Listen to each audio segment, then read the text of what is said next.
This 4-year-old beggar girl gets slapped by a bakery owner for scaring away customers. But a millionaire customer saw everything and does something that shocked everyone. Comment on what you think will happen. Your opinion is very important. And subscribe to my channel to support my work. Your help is very important. The afternoon sun bathed the cobblestone streets of Aspen, Colorado, when little Lily Smith, just 6 years old, extended her dirty hand in front of Sweet Surrender Bakery. Her curly hair was dusty, her light blue dress torn at the knee, and her bare feet revealed dirty toenails and small cuts. The girl wasn't asking for money. She was just watching the colorful sweets through the window, which looked like toys in a dream shop. "Please, ma'am," Lily whispered when a customer left the bakery, "don't you have a little candy left over?" The woman hurried past, avoiding the child's gaze, but the movement caught the attention of Deborah Miller, 52, the owner of the establishment. Deborah was a woman of medium height, dyed platinum blonde hair always held in a rigid bun, and wore a pink apron with small embroidered flowers that contrasted with her perpetually bitter expression. "Get out of here, you little pest!" Deborah shouted, emerging from the bakery like a storm. "Every day you come here scaring away my customers. Just look at your disgusting appearance." Lily took a few steps back, but tripped on the curb and fell sitting on the ground. Her tears began to flow silently, as she always did when she was scolded. She had learned that crying loudly only made things worse. "I wasn't doing anything wrong," the girl murmured, trying to get up. "Nothing wrong?" Deborah approached with clenched fists. "You're a disgrace to our town. Where are your parents? Why do they let you wander the streets like an animal?" The sound of the slap echoed through Main Street like a gunshot. Deborah's hand left a red mark on Lily's small cheek, which was thrown back to the ground by the force of the blow. The silence that followed was deafening. Passers-by stopped to watch, but no one moved to help. "This should have happened a long time ago," Deborah said, adjusting her apron. "Maybe now you'll learn not to bother hard-working people." It was at that moment that the sound of a car door slamming cut through the air. Richard Sterling, 45, had parked his black BMW in front of the bakery and watched the whole scene through the windshield. He was a tall man, broad-shouldered, with graying hair combed back and always dressed in impeccable suits that revealed his privileged financial condition. Richard got out of the car with precise and determined movements. His brown eyes, normally cold during business negotiations, now burned with an indignation he hadn't felt in years. Without saying a word, he walked directly to Lily and knelt on the dusty ground, without worrying about his $3,000 suit. "It's okay, little one," he said in a soft voice that contrasted with his intimidating appearance. Richard took a silk handkerchief embroidered with his gold initials from his inner jacket pocket and began to gently wipe Lily's face. The girl looked at him with wide eyes, not understanding why such an elegant man was being kind to her. "Who are you?" Lily asked, her voice still trembling from crying. "Someone who understands your pain," Richard replied, helping her up. Deborah, who had been paralyzed by the unexpected scene, finally reacted. "Sir, you don't understand. This girl is a problem for all of us. She—" "Shut your mouth," Richard said, rising and turning to face her. His voice was low, but loaded with an authority that made Deborah instinctively back away. "I saw exactly what happened here. But, sir, I was just—" "You assaulted a 6-year-old child," Richard continued, approaching Deborah. "A child who did absolutely nothing but exist."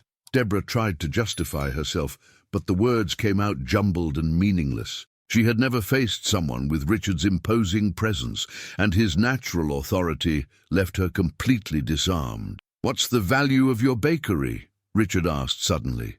The question caught Deborah completely off guard. What did you say?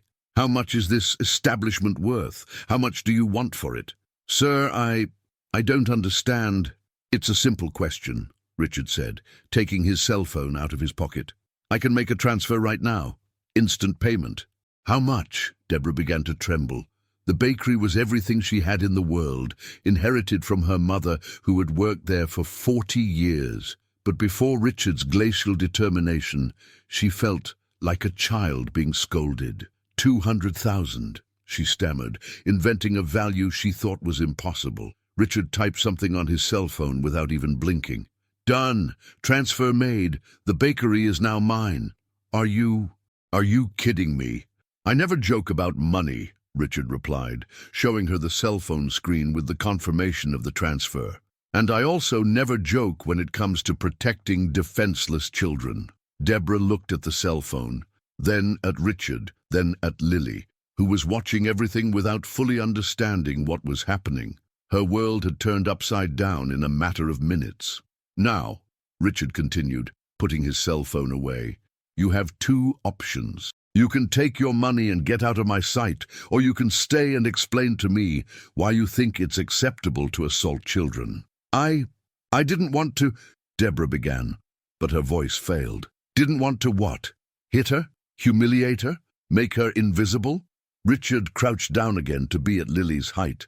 What's your name, sweetheart? Lily, the girl replied, still holding the handkerchief he had given her. Lily, Richard repeated, as if engraving the name in his memory. A beautiful name for a brave girl. At that moment, an elderly woman with white hair, who had been watching the scene from the window of a neighboring house, ran down to the street. It was Mildred Johnson, 67, a retiree who always noticed when Lily was hungry, but had never had the courage to intervene publicly. Sir, Mildred said, panting, thank you for doing this. That child, she sleeps under the awning of the pharmacy. She has no one. Richard felt something turn in his stomach. He looked at Lily again, seeing not just an abandoned child, but painful echoes of his own past that he preferred to keep buried. She really has no one, he asked Mildred. No one that I know of. She appeared in town a few months ago. No one knows where she came from. Richard made a decision that would change not only Lily's life, but also his own, in ways he couldn't yet imagine. A decision that would unearth secrets he had spent years trying to forget, and that would reveal that some scars never really heal. Richard remained silent for a few seconds, watching Lily, who was playing distractedly with the edges of the silk handkerchief. The girl had a natural delicacy in her movements, even amidst the dirt and rags she wore. There was something in her brown eyes that intrigued him, a mixture of sadness and determination that he recognized very well. Mildred, isn't it? He said, addressing the woman who had approached. Do you know Lily's situation well? Yes, sir, Mildred replied, nervously adjusting the shawl over her shoulders. Every day I see her scavenging for leftovers in the trash behind Joe's market. Sometimes I leave a plate of food on my doorstep, but she's very shy. She grabs it quickly and runs away. Deborah, who was still in shock from the bank transfer, tried to recover from the situation. Sir, I can explain better. The girl really bothers the shopkeepers. It's not just me. Are you still here? Richard cut in, without even looking at her. I thought I was clear about your options. The woman swallowed hard and began to collect her things from the bakery, muttering incomprehensible words. Richard turned his attention back to Lily, who was watching everything with an expression that was too serious for a 6-year-old child. Lily, he said, kneeling again, would you like to work for me? The question surprised both Mildred and the girl herself. Lily tilted her head to the side, confused. Work? But I'm little. That's exactly why, Richard replied with a smile that few had ever seen. I need someone who sees the world with different eyes than mine, someone who helps me make important decisions about my businesses. But sir, Mildred interrupted, worried, she's just a child. And that's why she's perfect for the job, Richard said, standing up. Children are honest. They tell the truth when adults lie or pretend. I built my empire by listening to people, and now I need a special consultant. Lily processed the word slowly. Is a consultant someone important? Very important, Richard confirmed. You'd be responsible for giving me advice on how to make people happy, and you'd earn a salary like any employee of my company. Is a salary money? Lily asked, her eyes shining with genuine curiosity. It's money, yes. Money to buy food, clean clothes, a safe place to sleep. Mildred moved closer, whispering to Richard, Sir, with all due respect, but a child can't work officially. And who would take care of her? Who would be responsible? Richard had thought about this in the last few minutes. He looked at Mildred attentively, a woman with a maternal appearance, kind eyes and calloused hands that betrayed a life of honest work. Would you be willing to be Lily's temporary guardian? I would cover all expenses, in addition to paying a monthly amount for care. Me? Mildred put her hand to her chest, surprised. Sir, I'm just a retiree. I live alone in a simple house. A simple house, but full of love, is worth more than an empty mansion, Richard said, and there was a deep melancholy in his voice that Mildred couldn't ignore. You've already shown more concern for Lily than anyone else in this town. Lily pulled on Mildred's skirt. Grandma Mildred, would you take care of me? The spontaneous nickname touched the elderly woman's heart in an unexpected way. Mildred had lost contact with her own family years ago and lived a solitary retirement, marked only by afternoon soap operas and books from the municipal library. Of course I would, my dear, she replied, caressing Lily's hair. But would that really be possible, sir? More than possible. Necessary, Richard said, taking a business card out of his pocket. This is my lawyer. Tomorrow he'll prepare all the documents to make everything official and legal. Deborah, who hadn't left completely, watched the conversation with a mixture of anger and disbelief. This is ridiculous. You're going to give money to a bum just because Because you what? Richard turned to her with an expression that made Deborah's blood run cold. Finish the sentence. Because you beat a defenseless child in public. I didn't beat her. It was just a slap.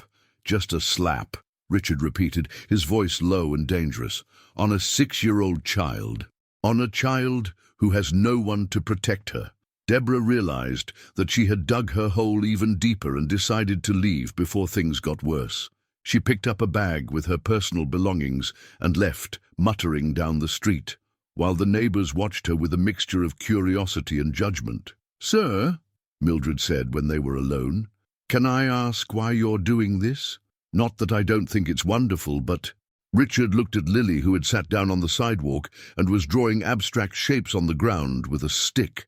Let's just say I recognize a lost soul when I see one. Were you also a street child? Yes, Richard admitted, surprising Mildred with his honesty. I spent my first 12 years living off charity, sleeping where I could, eating when I could. The difference is that I was lucky. A teacher took me off the street and gave me a chance. And now you want to give Lily the same chance? No, Richard corrected, watching the girl. I want to give her a better chance, much better. At that moment, Lily raised her eyes from the drawing she was making on the ground. Mr. Sterling, can I ask you something? Of course, little consultant. If I work for you, you won't hit me when I do something wrong? The question hit Richard like a punch in the stomach. He knelt down again, taking care not to scare the girl. Lily, listen to me carefully. Never, under any circumstances, will anyone hit you again.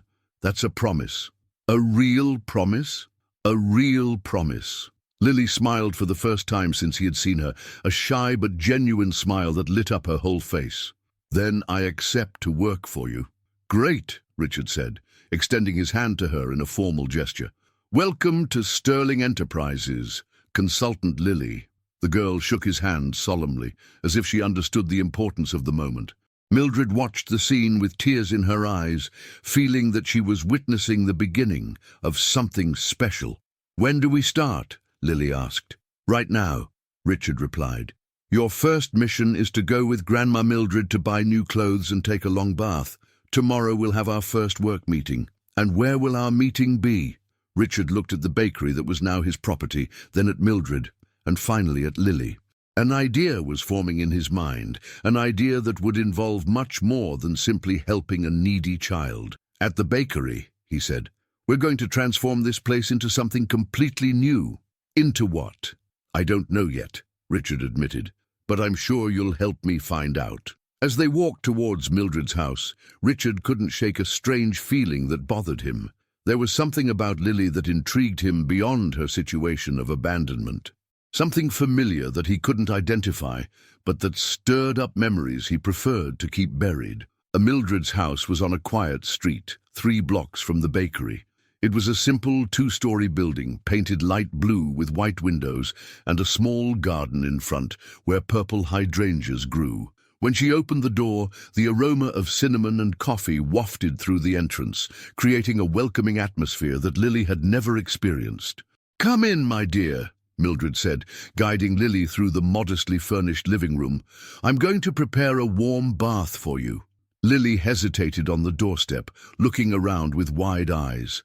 There were flowers in vases, old photographs on the walls, and a sofa with colourful cushions that looked as soft as a cloud. "Is this where you live, Grandma Mildred?" the girl asked, delicately touching the coffee table as if it were something sacred. "Yes, dear. And now you live here too," Mildred replied, feeling an unexpected emotion as she spoke those words. Richard watched the interaction standing at the door, reluctant to enter.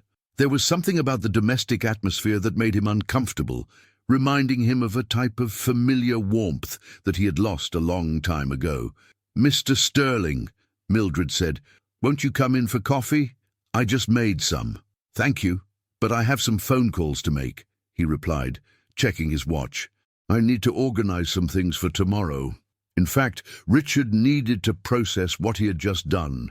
In less than an hour, he had bought a bakery, hired a 6-year-old child as a consultant, and arranged a guardian for her.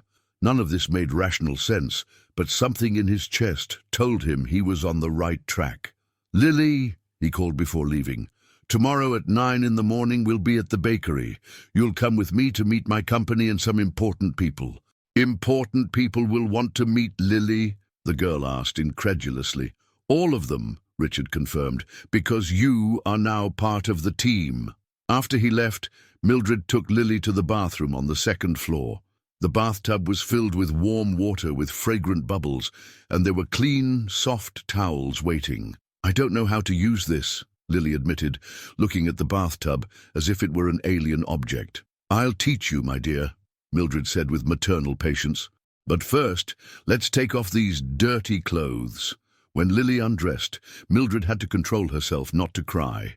The girl's small body was covered with small scratches, old bruises, and obvious signs of malnutrition. Her ribs were visible under her pale skin, and her arms looked like fragile twigs. "My goodness, dear," Mildred murmured. "How long has it been since you've had a real bath?" "Sometimes I go to the fountain in the park when no one is watching," Lily replied without shame. "But the water is very cold." Mildred helped the girl into the warm bathtub, and Lily sighed with pleasure as the water enveloped her body. It was a completely new sensation. The warmth spreading through her tense muscles, the foam tickling her skin, the sweet smell of the soap. "This is like heaven," Lily said, closing her eyes. "It's just the beginning, my dear," Mildred replied, beginning to carefully wash the girl's tangled hair. Meanwhile, Richard was in his office in downtown Aspen, a large room on the 10th floor of a commercial building that offered a panoramic view of the mountains. He had called his lawyer, Mr. David Thompson, and explained the situation. "Richard, are you sure about what you're doing?" the lawyer asked over the phone. "Hiring a child, even symbolically, could create legal problems." "It's not symbolic," Richard replied, watching the city's movement below. "I want it to be real. Salary, benefits, everything within the law. But she's 6 years old. That's impossible." "Then find a way to make it possible. As an external consultant, service provision, be creative. You're paid to solve problems, not create new ones." Mr. Thompson sighed on the other end of the line. "And what about the guardianship issue?" "Mildred Johnson, retired, 67 years old, residing at 123 Rose Lane. I want you to prepare a temporary guardianship agreement until the situation is formalized by the judiciary." "Richard, can I ask what's really going on? You're not the type to act on impulse." Richard was silent for a few seconds, watching his own reflection in the office window. "Let's just say I'm paying off an old debt." "Debt to whom?"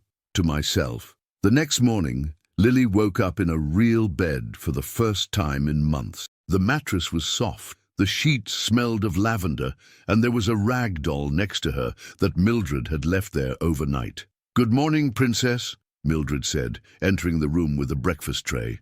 "Did you sleep well?" "Very well," Lily replied, sitting up in bed and observing the tray with wide eyes. There was warm toast, strawberry jam, chocolate milk, and slices of cheese. "Is this all for me?" "All for you," Mildred confirmed. "You have to eat a lot to be strong for your first day of work." After breakfast, they went to the city centre to buy clothes for Lily. At the Little Treasures store, the saleswoman, Jessica Davis, 38, was surprised when Mildred explained that they needed a complete wardrobe for the girl. "For a special occasion?" asked Jessica, a tall, elegant woman with brown hair pulled back in a ponytail. "For a new life," Mildred replied mysteriously. Jessica had experience with children. In addition to working at the store, she was a private tutor for academic support on weekends. When she saw Lily, she immediately noticed the signs of a child who had gone through hardship. "How about we try on this navy blue dress?" suggested Jessica, showing a simple but elegant piece. "It would look beautiful with these white shoes." Lily touched the soft fabric of the dress as if it were the most precious material in the world. "It's very pretty," she whispered. "Try it on," encouraged Mildred. "Today you need to be well-dressed to meet important people." When Lily came out of the dressing room wearing the new dress, Jessica was impressed with the transformation. The girl, clean and well-dressed, revealed a delicate natural beauty that had previously been hidden under dirt and rags. "Wow! What a difference!" exclaimed Jessica. "You look beautiful, dear." "Really?" asked Lily, looking at herself in the mirror with an expression of astonishment. "Absolutely beautiful," confirmed Mildred, moved. As they paid for the purchases, Jessica couldn't contain her curiosity.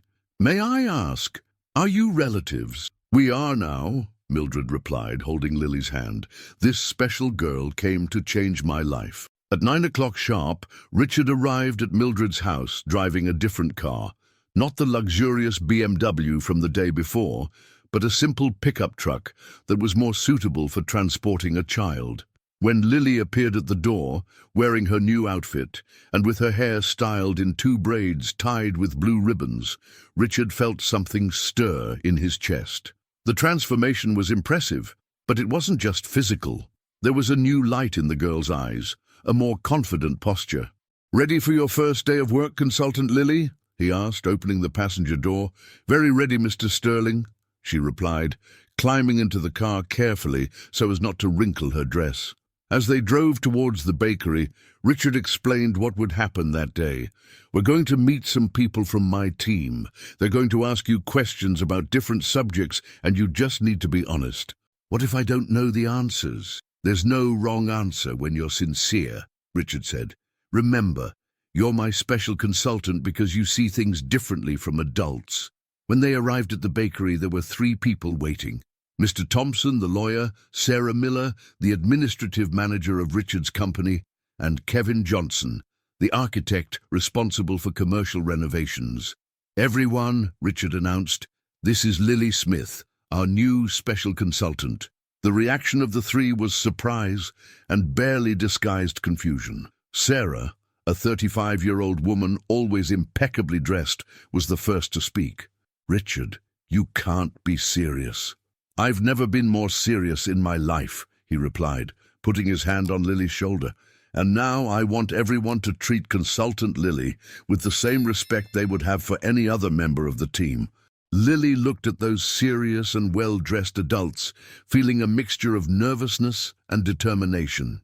She didn't fully understand what was happening, but she knew that her life had changed forever, and that Richard was counting on her for something very important. Sarah crossed her arms and looked at Richard with an expression that mixed incredulity and professional concern. In her 15 years working for him, she had never seen her boss make such an impulsive and seemingly irrational decision. "Richard, we need to talk in private," she said, giving Lily a significant look. "There's nothing that needs to be said away from our consultant," Richard replied firmly. "She's part of the team now." Mr. Thompson cleared his throat, adjusting his glasses nervously. "Mr. Sterling, I managed to draw up a special service provision contract that circumvents the legal issues, but what, Doctor?" Richard interrupted. "But frankly, I don't understand what a child can contribute to complex business decisions. Lily, who until then had remained silent, watching the tension between the adults, took a step forward. Can I speak, Mr. Sterling? Of course, consultant. The floor is yours. The girl looked at each of the adults present, her voice small but clear. You're worried because you think I don't know anything about business, right? Sarah crouched down to be at Lily's height, her tone condescending. Honey, it's not that you don't know. It's that these things are very complicated for... I know that you sell houses, Lily interrupted, surprising Sarah, and I know that people are happy when they buy a new house, but they're sad when they don't have money to buy one. Kevin, the architect who had remained silent, became interested in the observation. And how do you know that? Because I saw people passing in front of the beautiful houses, Lily explained. Some stopped and looked with a face that wanted something very much. Others passed quickly with a face that was ashamed. Richard smiled slightly. It was exactly this type of perception that he expected. Continue, Lily. And in Mrs. Deborah's bakery, the rich people bought the expensive sweets and didn't even look at the price. But people like me just looked through the window because they wanted it a lot, but couldn't. A pensive silence took over the group. Sarah frowned, beginning to understand where Richard wanted to take the conversation. Lily, Kevin said, if you could change something in the houses we build, what would you change? The girl thought for a moment, biting her lower lip in concentration. I would make smaller houses that cost less money so that more people could buy them. And I would make very pretty gardens in front so that even those who can't buy could be happy just looking at them. Mr. Thompson took off his glasses and cleaned them slowly, processing the girl's words. Interesting. A popular market approach with aesthetic appreciation. Exactly, Richard said, clearly satisfied.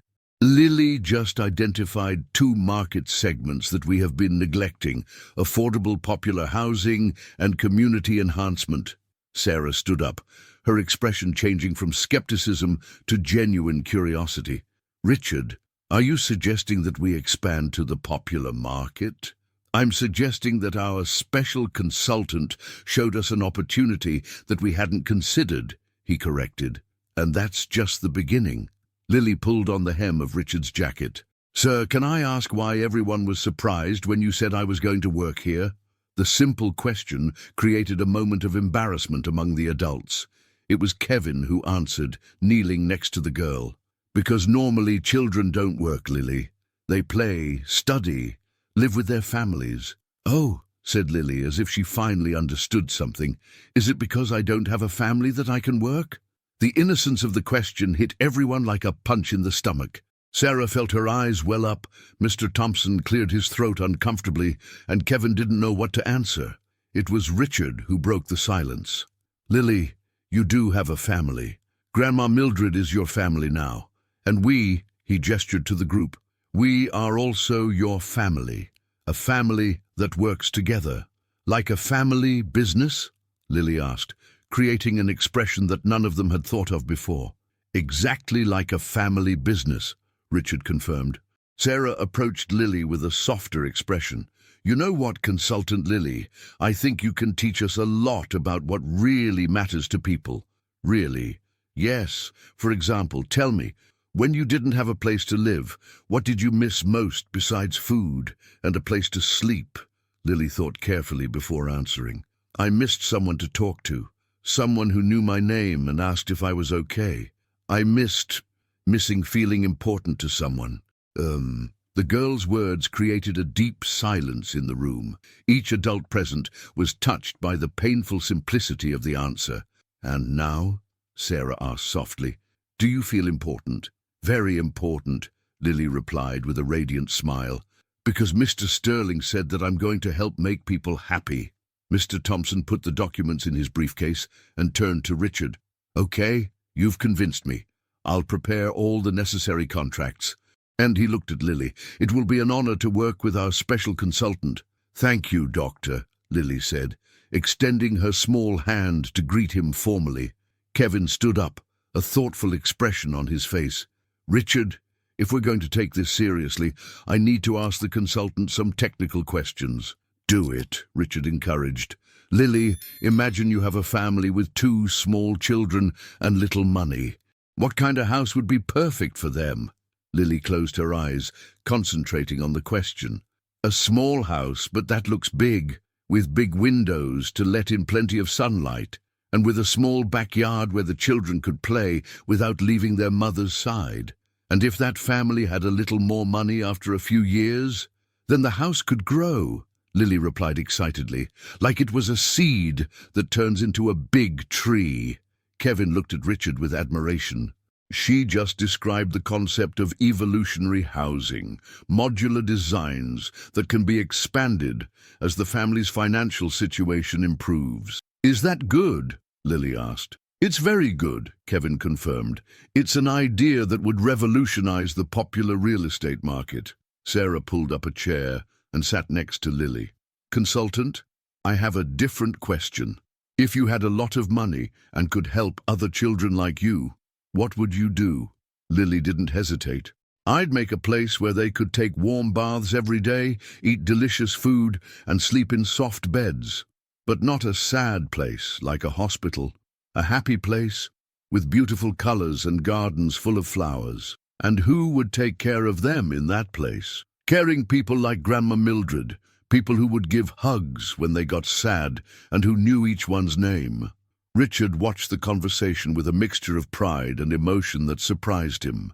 He had made the decision to help Lily on impulse, but now he realized that she really had something special to offer. Very good, he said, clapping his hands gently. I think our first meeting was a success. Lily, you just gave us ideas for 3 different projects. 3 projects? Evolutionary popular housing, community aesthetic enhancement, and a welcoming center for children, Sarah enumerated, clearly impressed. And now? Lily asked. Now, Richard said, checking his watch.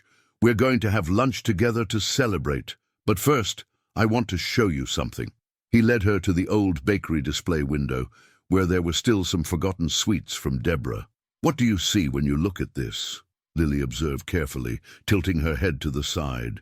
I see sweets that nobody wants anymore because they got old. But I also see a place that could be very beautiful if someone took care of it right. Oh, and how would you take care of it right? I'd clean everything, put fresh and beautiful sweets, and maybe let some people try them for free so they'd know how tasty they are. Richard smiled, but this time there was something melancholic in his expression. You know, Lily, you remind me of someone very special I met a long time ago. Who? Richard hesitated, as if he were about to reveal something painful. A girl who also saw beauty where others only saw problems. A girl who... But he stopped speaking abruptly, as if he had realized that he was about to open a door that he preferred to keep closed. 2 weeks had passed since Lily had started working as Richard's special consultant. The routine had been established. Every morning, Mildred prepared her with clean clothes and a nutritious breakfast. Then Richard picked her up to spend a few hours in the renovated bakery, which now served as a temporary office for her new projects. Lily's transformation was remarkable. Her hair shone with health, her cheeks had gained a rosy color, and she had developed a confidence that was reflected in her more upright posture and in the intelligent gleam of her eyes. Mildred delighted in seeing the girl flourish, but there was something that worried her.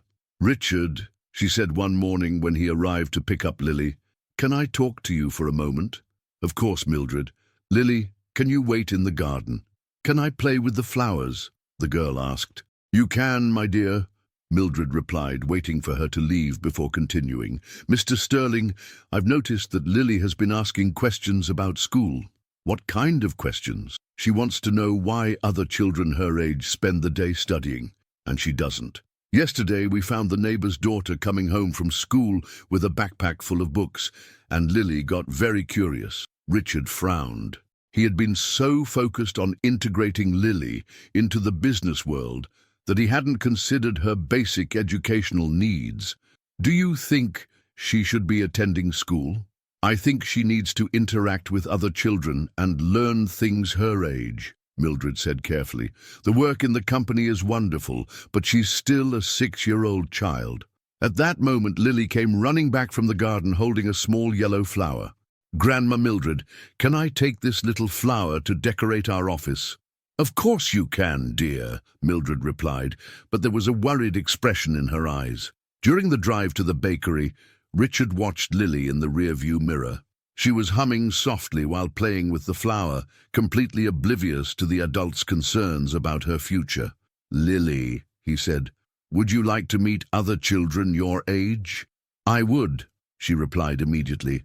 "Sometimes I see girls playing in the park, and I want to play together, but I'm ashamed." "Ashamed of what?" "Of them not liking me, or of them thinking it's strange for me to work in a company." Richard felt a pang in his chest. He had given Lily material security and a purpose, but perhaps he was inadvertently isolating her from important childhood experiences. When they arrived at the bakery, Sarah was already there with some documents spread out on the makeshift table. She had become an enthusiastic advocate for Lily's ideas and was working to turn them into concrete proposals. "Good morning, Consultant Lily," Sarah greeted.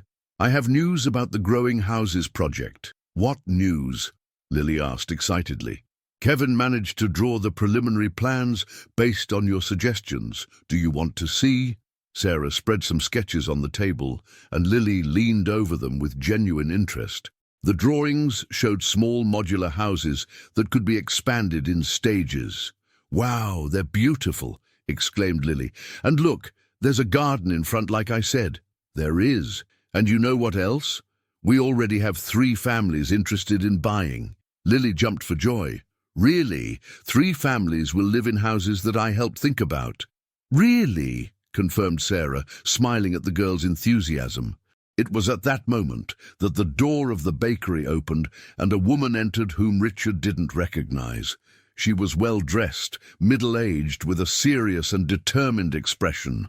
Behind her came 2 other people, a man in a suit and a woman carrying a folder. "Mr. Richard Sterling?" the first woman asked. "Yes, that's me. Can I help you?" "I'm Dr. Eleanor Roberts from Child Protective Services. We received a complaint about child labor exploitation involving this child." Richard's blood ran cold. He looked at Lily, who had stopped examining the drawings and was watching the adults with a confused and slightly frightened expression. "Complaint?" repeated Sarah, getting up from her chair.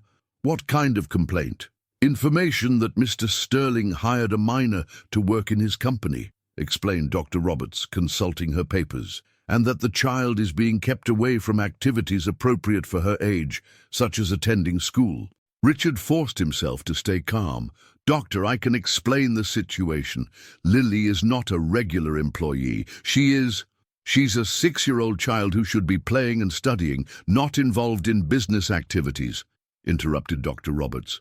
Lily took a step forward, her voice small but determined. "Ma'am, Mr. Sterling doesn't force me to work. I like to help him."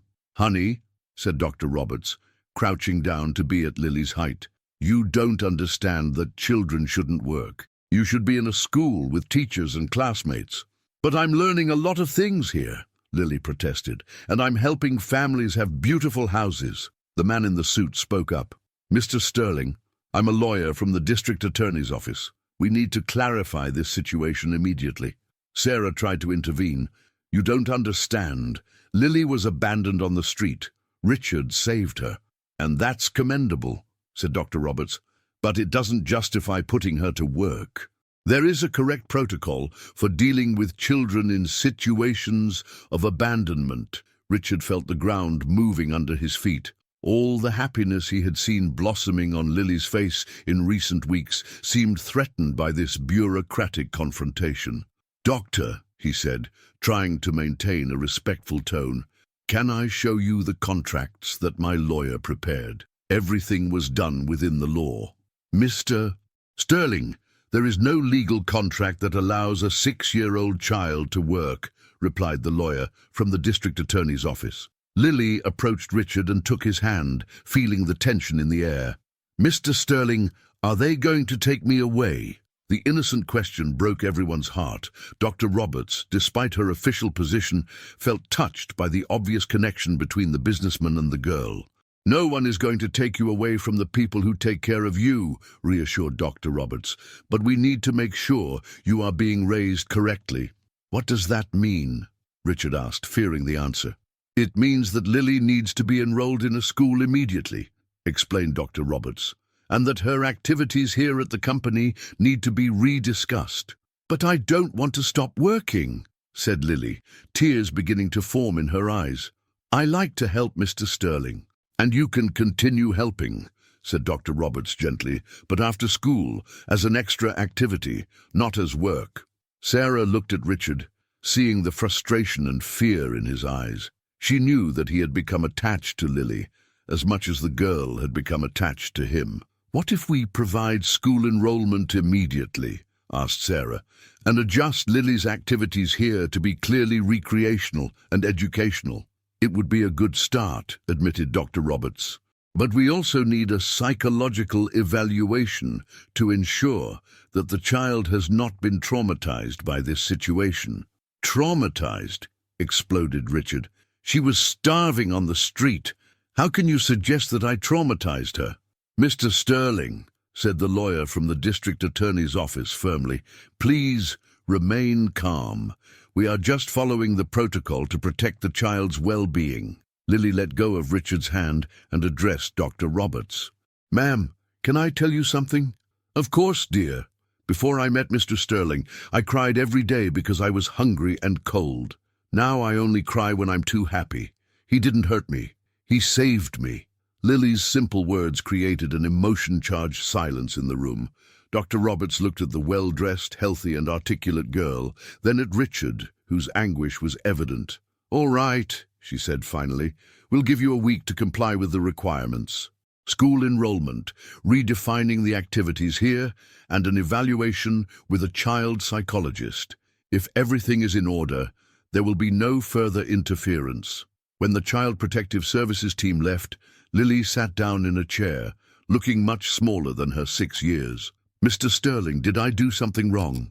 "No, my dear," he replied, kneeling next to her. "You didn't do anything wrong. Sometimes adults worry so much about doing things the right way that they forget what really matters." "And what really matters?" Richard looked at that girl, who had changed his life in ways he was still discovering. "What matters is that you are happy and safe, and we're going to make sure you stay that way, no matter what." That night, Richard couldn't sleep. He stood on the balcony of his apartment, watching the city lights and rethinking every decision he had made since the day he met Lily. The threat from Child Protective Services had stirred something deep inside him, something he preferred to keep buried. It was 3 in the morning when he finally made a painful decision. He got in his car and drove to a neighborhood he hadn't visited in 5 years, stopping in front of a small cemetery in the mountains of Aspen. With a cell phone flashlight, he walked among the tombstones until he found the one he was looking for. Sophia Sterling, beloved daughter, 7 years old. Richard knelt before the simple stone, the tears he had suppressed for years finally streaming down his face. "I'm sorry, my princess," he whispered. "I'm sorry I wasn't there when you needed me." The memory hit him with full force. 5 years ago, he was in a business meeting in Los Angeles when he received the desperate call from his ex-wife. Sophia had fallen from the tree in the backyard, where she was playing alone, and hit her head. When Richard arrived at the hospital, it was too late. "I found a girl who reminds me of you," he continued, speaking to the tombstone as if Sophia could hear him. "She's the same age you were, the same curious eyes, and I'm afraid of failing her, too." The cold wind of dawn made the tree leaves whisper as if they were answering his words. Richard stayed there until sunrise, facing demons he had avoided for years. When the sun rose, he drove directly to Mildred's house. He found her in the kitchen preparing breakfast, with Lily still sleeping upstairs. "Mildred," he said, his voice hoarse from exhaustion and emotion, "I need to tell you something." The elderly woman looked at him with concern. "Mr. Sterling, are you all right? You look like you haven't slept." "I haven't, and I need you to know the truth about why I'm helping Lily." Mildred poured coffee for both of them and sat at the table, waiting patiently. Richard took a deep breath before beginning. 5 years ago, I lost my daughter. Sophia was 7 years old. She was curious, intelligent, full of dreams. His voice faltered for a moment. She fell out of a tree while I was on a business trip. It could have been avoided if I had been home. My God, Mildred murmured, covering her mouth with her hands. Since then, I've lived with the guilt of having failed the most important person in my life. When I saw Lily being assaulted by Deborah, it was as if Sophia was giving me a second chance. And that's why you identified with her so much. Exactly, but now I'm afraid that my motives are selfish. Maybe I'm using Lily to try to heal my own wounds, instead of really doing what's best for her. Mildred reached out and touched Richard's hand. Sir, love is never selfish when it comes from the heart. You saved that girl, and she also saved you. At that moment, small steps coming down the stairs announced Lily's arrival. She appeared in the kitchen in her pajamas, her hair messy from sleep, but with a radiant smile. Good morning, Mr. Sterling. You arrived early today. Good morning, Lily, he replied, forcing a smile. I wanted to talk to you about some changes. What changes? She asked, sitting at the table. You're going to start attending school, like the other children your age. Lily's face lit up. Really? Will I have classmates and teachers? Yes, you will. And you'll continue coming to the company too, but only after school, as a special activity. And the house projects? Will I still be able to help? Of course you will. But now you're also going to learn other important things like reading and writing better, math, science. Lily bounced in her chair, excited. When do I start? Tomorrow, Richard replied. Mildred is going to take you to visit the school. Later that day, Richard received an unexpected call. It was Deborah, the former owner of the bakery. Mr. Sterling, can I talk to you? Her voice sounded different, more humble. What do you want, Deborah? I wanted to apologize and ask if I can come back to work at the bakery. Richard was surprised. Come back to work? You assaulted a child. I know, and I regret it every day. The money you paid me is gone, and nobody wants to hire me after what happened. Everyone in town knows. Richard thought for a moment. There was a poetic justice in the situation, but also an opportunity to teach Lily something important. Deborah, I'm going to make a proposal. You can come back, but with one condition. What condition? You're going to work directly for Lily. She will be your supervisor. What do you mean? Lily is helping to reformulate our businesses. If you want a second chance, you'll have to prove to her that you've changed. There was silence on the other end of the line. The girl the girl you assaulted, yes. She's the one who will decide if you deserve a second opportunity. When Richard told Lily about Deborah's call, the girl's reaction surprised him. She wants to come back to work at the bakery, Lily asked, without showing anger or fear. She does. But only if you agree. Lily was silent for a few minutes, thinking seriously. Was she sad when she hit me? What do you mean? Happy people don't hurt other people. She must have been very sad inside to do something bad. Lily's simple wisdom once again impressed Richard. And what do you think we should do? I think she can come back, Lily said finally. But she has to promise that she'll never hit any child again. Are you sure? I am. And you know why? Because now I'm not afraid anymore. I have you, Grandma Mildred, Aunt Sarah, and soon I'll have friends at school. Nobody can hurt me when I have so many people who love me. That afternoon, an unusual meeting took place in the renovated bakery. Deborah arrived nervously, carrying a small bag of clothes. Her hair was unkempt, and it was evident that she had lost weight. Life had been hard on her in recent weeks. When she saw Lily, sitting in a high chair behind the table like a small executive, Deborah couldn't hold back her tears. Lily, she said, her voice trembling, I'm so sorry for what I did. So sorry. Why did you hit me? Lily asked directly, without mincing words. Deborah knelt before the girl, the tears flowing freely. Because I was angry at life. My mother had passed away recently. The bakery was in trouble, and I drank to forget the sadness. When I saw you at the door all dirty and asking for food, I remembered how I felt inside, dirty and hungry for affection, and I took it out on you. And now, are you still sad? I am. But now I know that taking it out on others doesn't solve anything. It only makes things worse. Lily looked at Richard, then at Deborah again. If you come back to work here, will you be nice to the children who come to ask for sweets? I'll give free sweets to any child who needs them, Deborah promised. Even the dirty children. Especially the dirty children, Deborah said, perfectly understanding what Lily was asking. Lily nodded, satisfied. Then you can stay. But you have to teach me how to make sweets too. You want to learn how to make sweets? Deborah asked, surprised. I do. That way I can make special sweets for the children who don't have money to buy them. Richard watched the scene with a mixture of pride and emotion. Lily was teaching them all about forgiveness, second chances, and compassion, and he began to realize that perhaps his daughter Sophia was really giving him a second chance through that extraordinary girl. Lily's first day of school arrived on a sunny morning in March. Mildred had spent the night before organizing the new school supplies, colorful notebooks, colored pencils, a pink backpack with butterfly designs that Lily had personally chosen at the store. I'm nervous, Grandma Mildred, confessed Lily, as Mildred combed her hair into 2 braids decorated with blue ribbons. What if the other children don't like me? Why wouldn't they like you, my dear? Mildred asked gently. You're a caring, intelligent and beautiful girl, but they don't know that I worked in a company. Will they think it's strange? Mildred stopped combing and knelt down to be at Lily's height.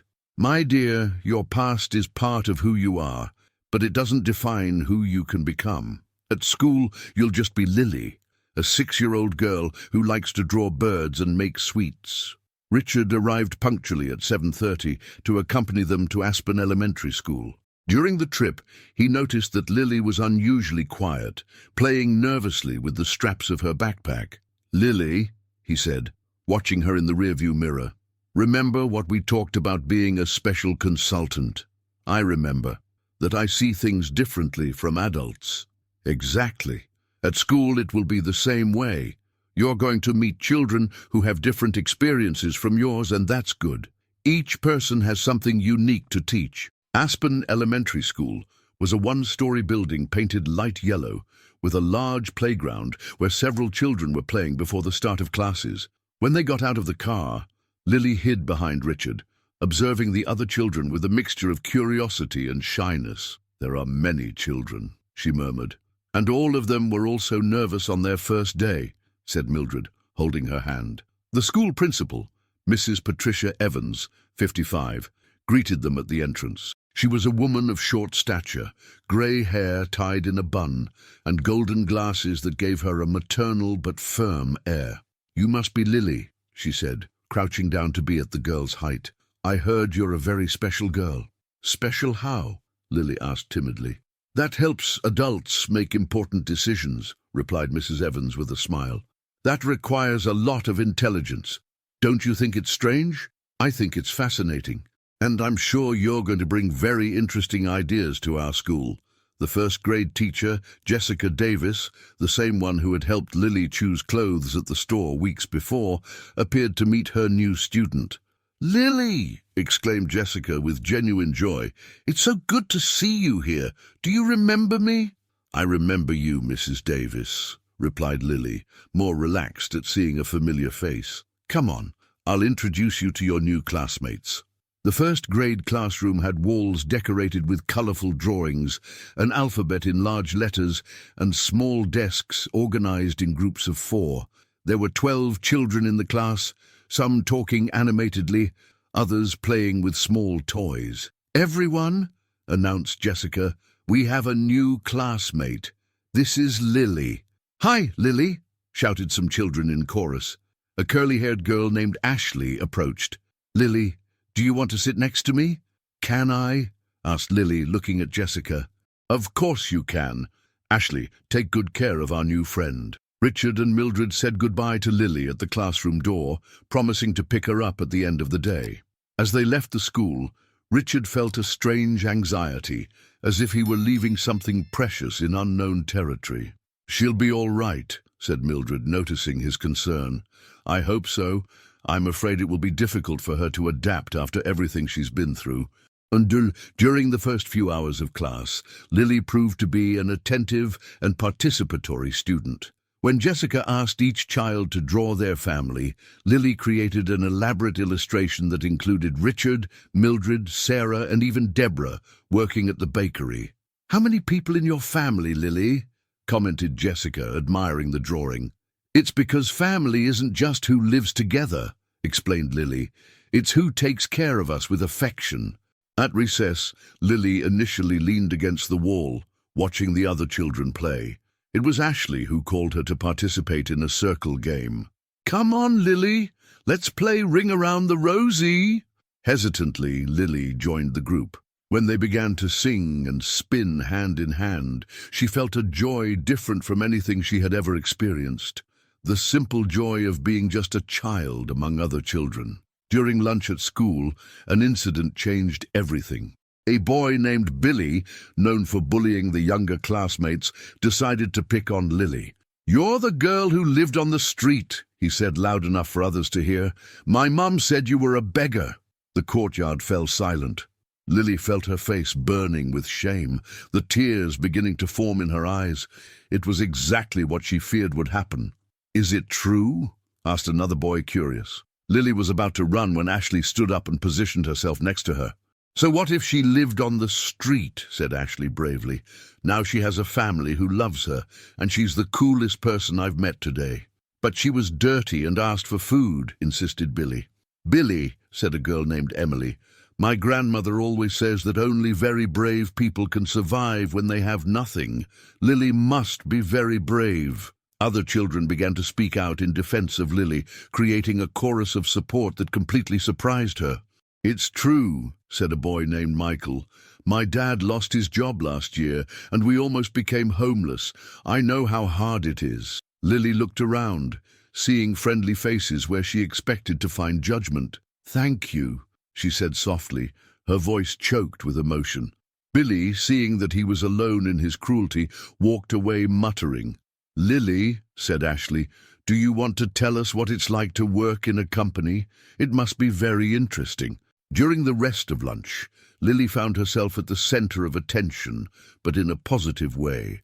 The children asked fascinated questions about her work as a consultant, about the house projects, about what it was like to help adults make decisions. "You must be very smart," said Emily with admiration. "You're all smart," replied Lily, "just in different ways."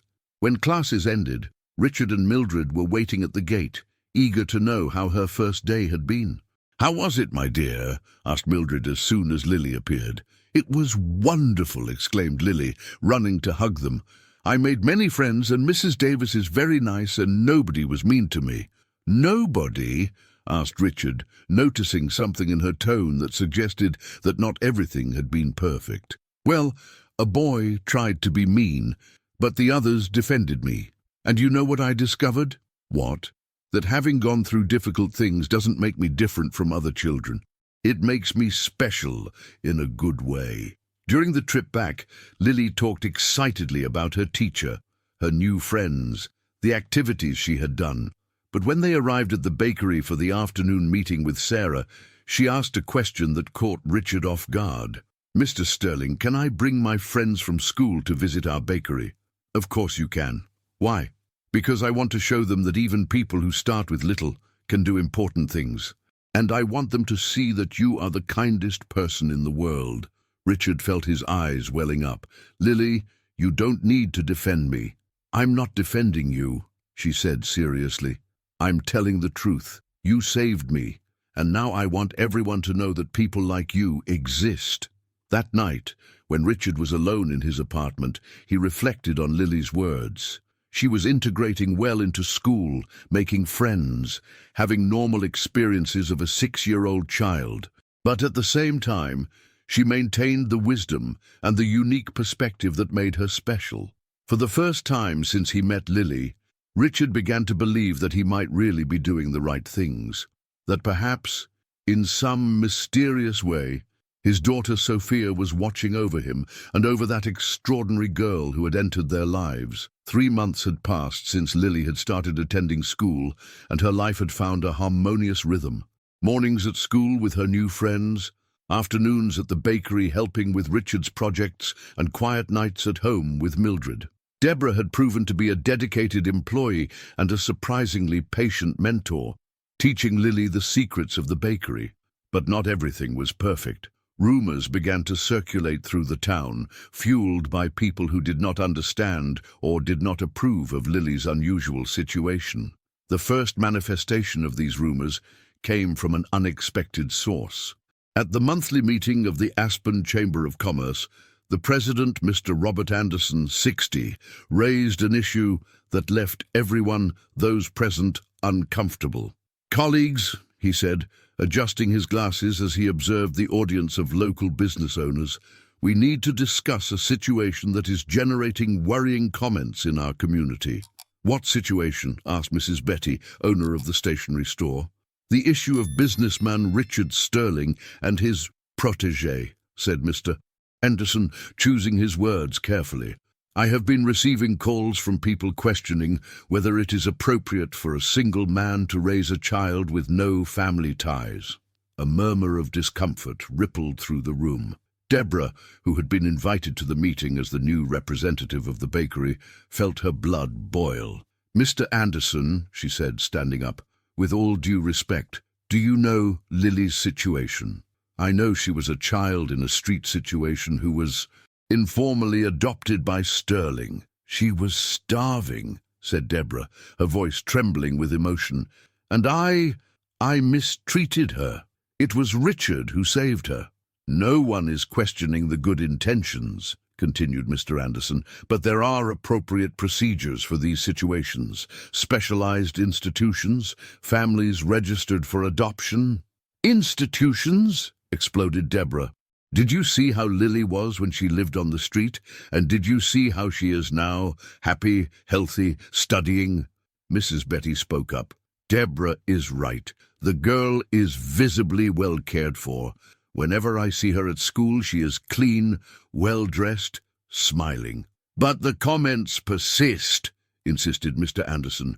"Some people are questioning whether we should continue doing business with someone whose family situation is irregular." The threat was not subtle. Mr.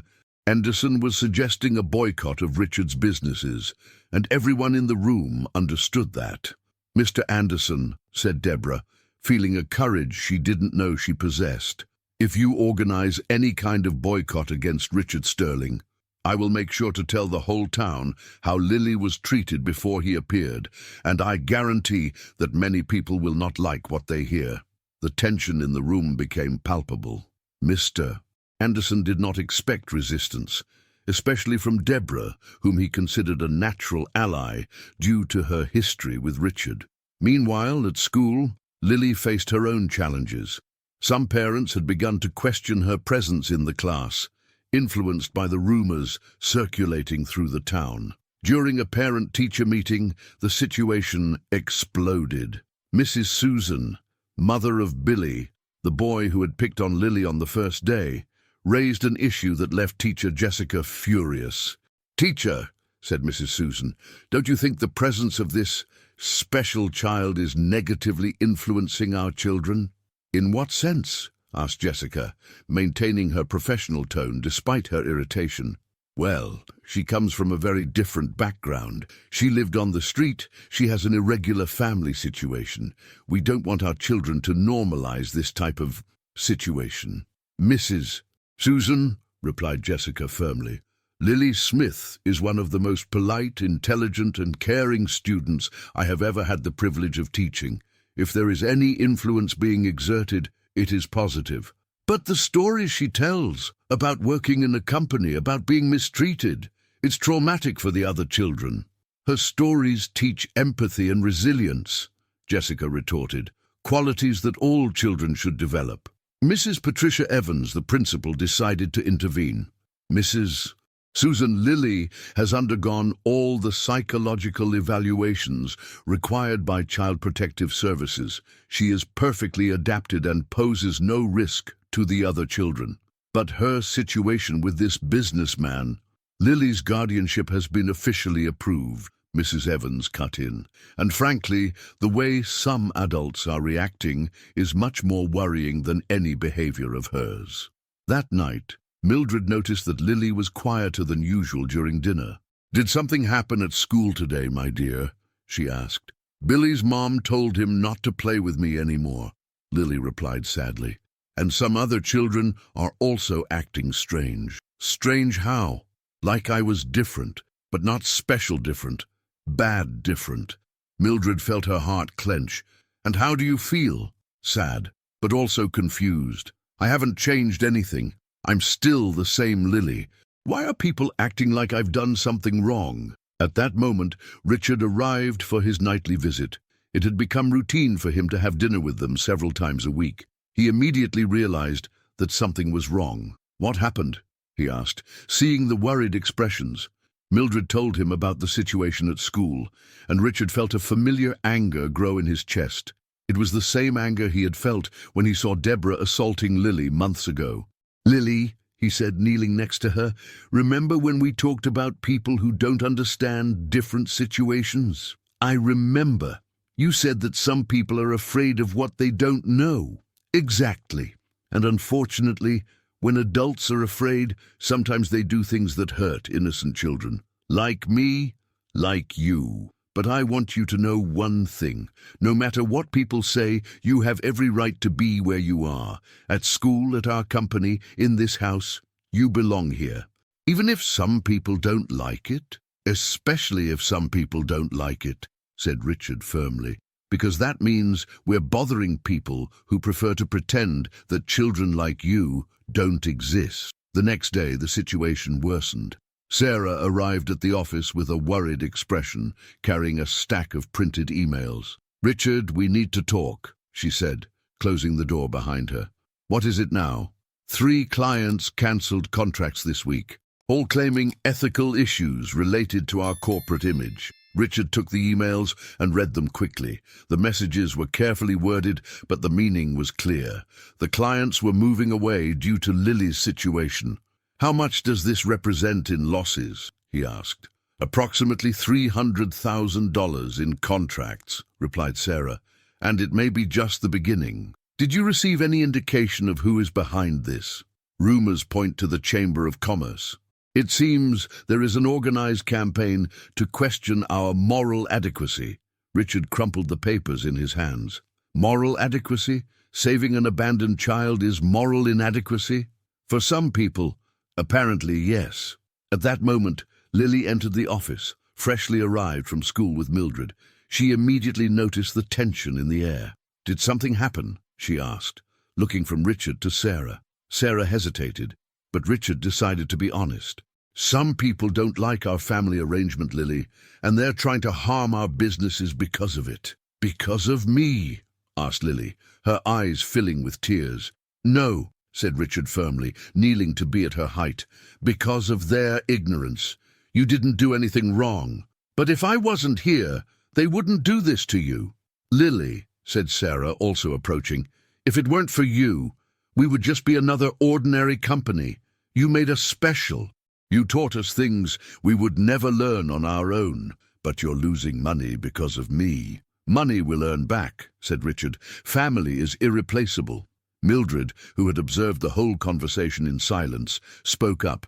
"My dear, remember the story I read to you yesterday about the girl who planted flowers where there were only thorns?" "I remember. In the end, the garden was beautiful." "Exactly. But first she had to face those who didn't want the flowers to grow." Lily dried her tears and looked at Richard with a determination that surprised him.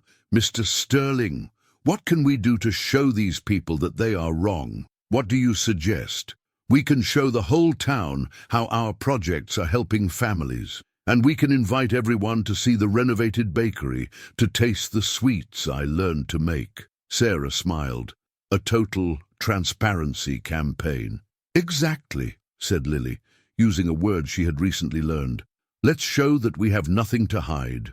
Richard looked at that 6-year-old girl who was proposing to face a smear campaign with the most powerful weapon of all, the truth. At that moment, he was sure that he was raising not just a special child, but a person who would change the world around her. The transparency campaign suggested by Lily began modestly, but soon revealed something that no one expected. During one of the afternoons at the bakery, while Deborah was teaching Lily how to prepare chocolate truffles, the girl asked a question that would change everything. "Mrs. Deborah, why are all the sweets always the same?" asked Lily, observing the uniform chocolate molds. "What do you mean, dear?" "Well, people are different from each other. Some like sweet things, others prefer sour, others like surprises. Why don't we make sweets that are different too?" Deborah stopped what she was doing and looked at Lily with interest. "What kind of differences would you imagine? How about a truffle that changes flavor when you bite it? Or a cake that has one color on the outside and another on the inside? Or sweets that tell stories?" "Sweets that tell stories?" asked Deborah, intrigued. "Yes, like a cupcake that when you open has a surprise inside that reminds you of a happy memory. Or cookies in the shape of letters that when you put them together form loving messages." Deborah felt an excitement she hadn't experienced in years. "Lily, those are brilliant ideas. Do you want to try to make some prototypes?" "Can I really?" "Of course you can. You're my special assistant, remember?" Over the next 2 weeks, Lily and Deborah worked together developing unique recipes. The first creation was the surprise truffle, which started sweet with chocolate, but revealed a tart red fruit center that exploded in your mouth. When Richard tasted the sweet, his surprised expression made Lily laugh out loud. "Wow, this is amazing," he exclaimed. "How did you guys do this?" Lily had the idea of using concentrated fruit gelatin in the center, explained Deborah proudly, and she suggested a specific cooling timing to create the perfect texture. "And this one here?" asked Sarah, taking another sweet from the tray. "This is the memory cake," said Lily excitedly.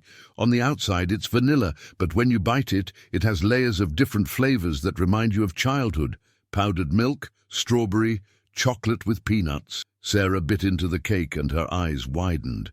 "My God, this really reminds me of my grandmother's house." "That's exactly what we wanted," said Lily, jumping for joy. Kevin, who had arrived for a meeting on the real estate projects, couldn't resist and tried it too. "Lily, this isn't just creative, it's revolutionary. I've never tasted anything like it." "Thank you, Uncle Kevin. Do you want to see our latest creation?" Lily ran to the refrigerator and brought a tray with small cupcakes decorated with pastel-colored frosting. "These are the story cupcakes. Each one has a different surprise inside." "What kind of surprise?" asked Kevin. "Open one and see." Kevin chose a pink cupcake, and when he opened it, found a small edible paper with a message written in chocolate. "You are special today and always." "The paper is made of flavored wafer," explained Lily, "and each cupcake has a different message. For sad people, for people who are celebrating, for people who need courage." Richard watched the scene with a mixture of pride and astonishment. In just a few weeks, Lily had developed a culinary talent that went far beyond what any 6-year-old should be capable of. "Deborah," he said, "do these creations have real commercial potential?"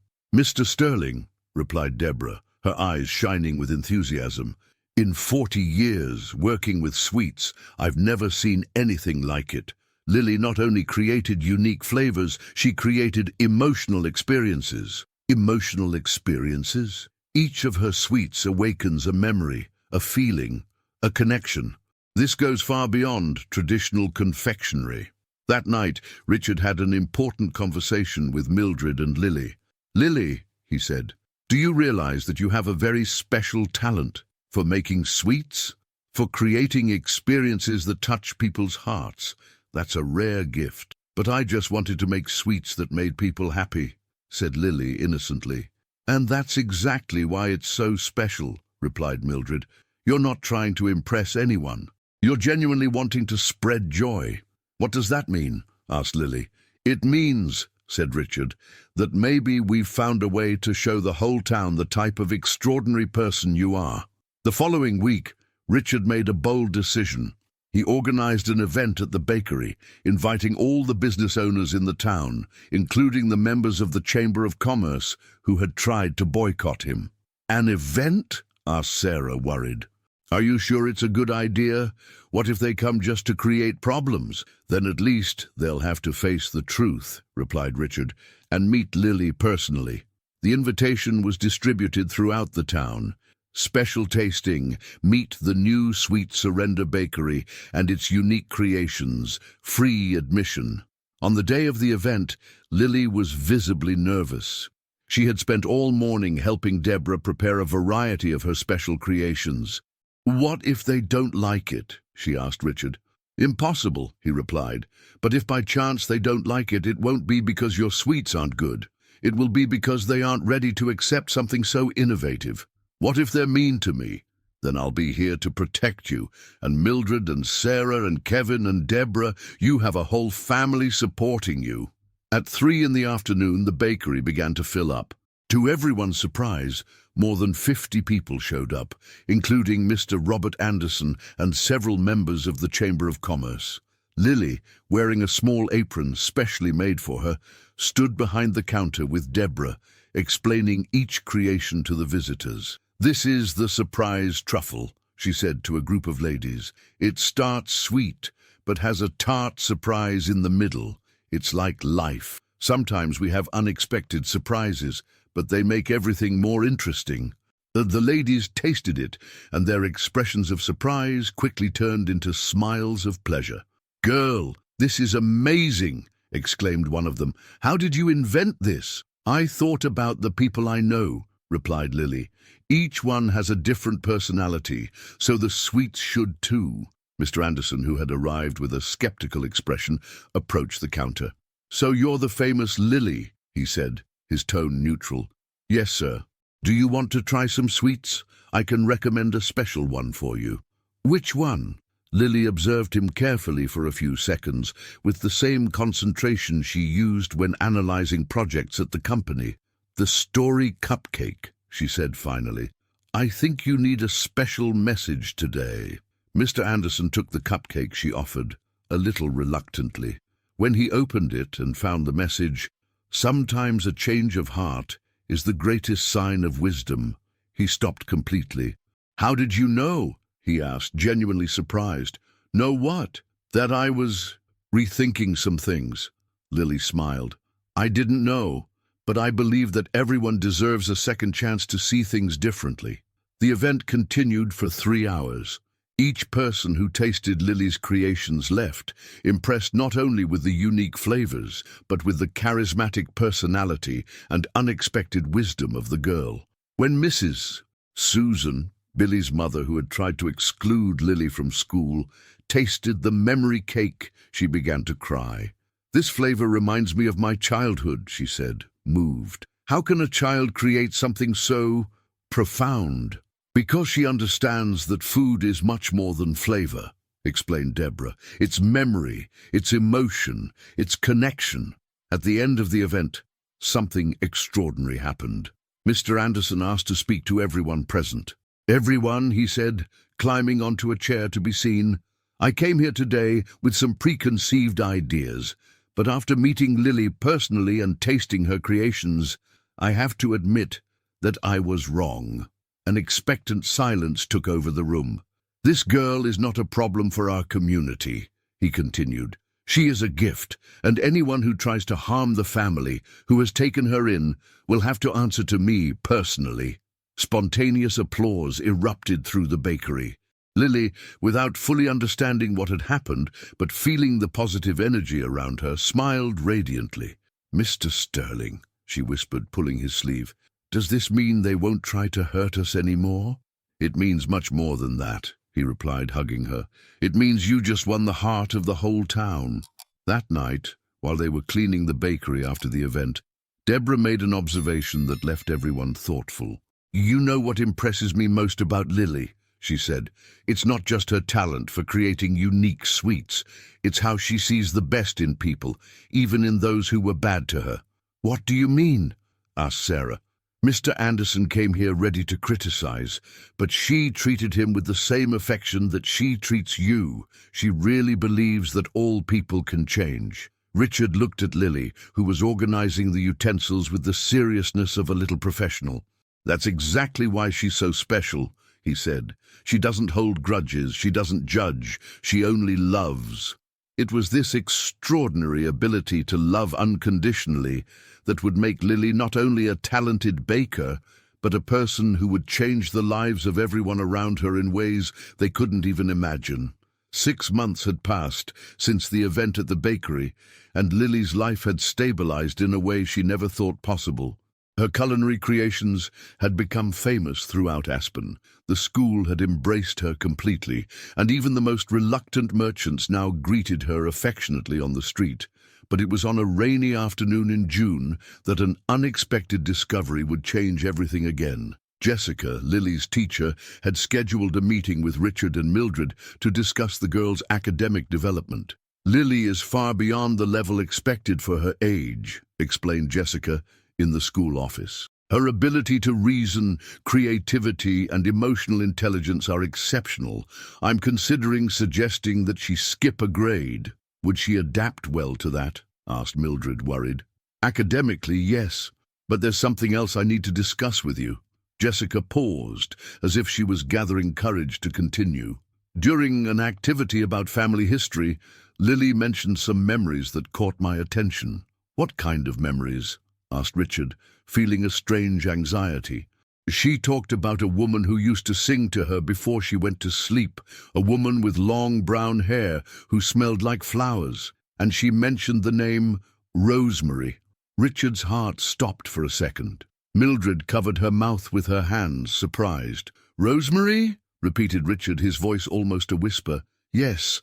When I asked who Rosemary was, she said she thought she was her mother, but she was afraid to ask because maybe it was just a dream.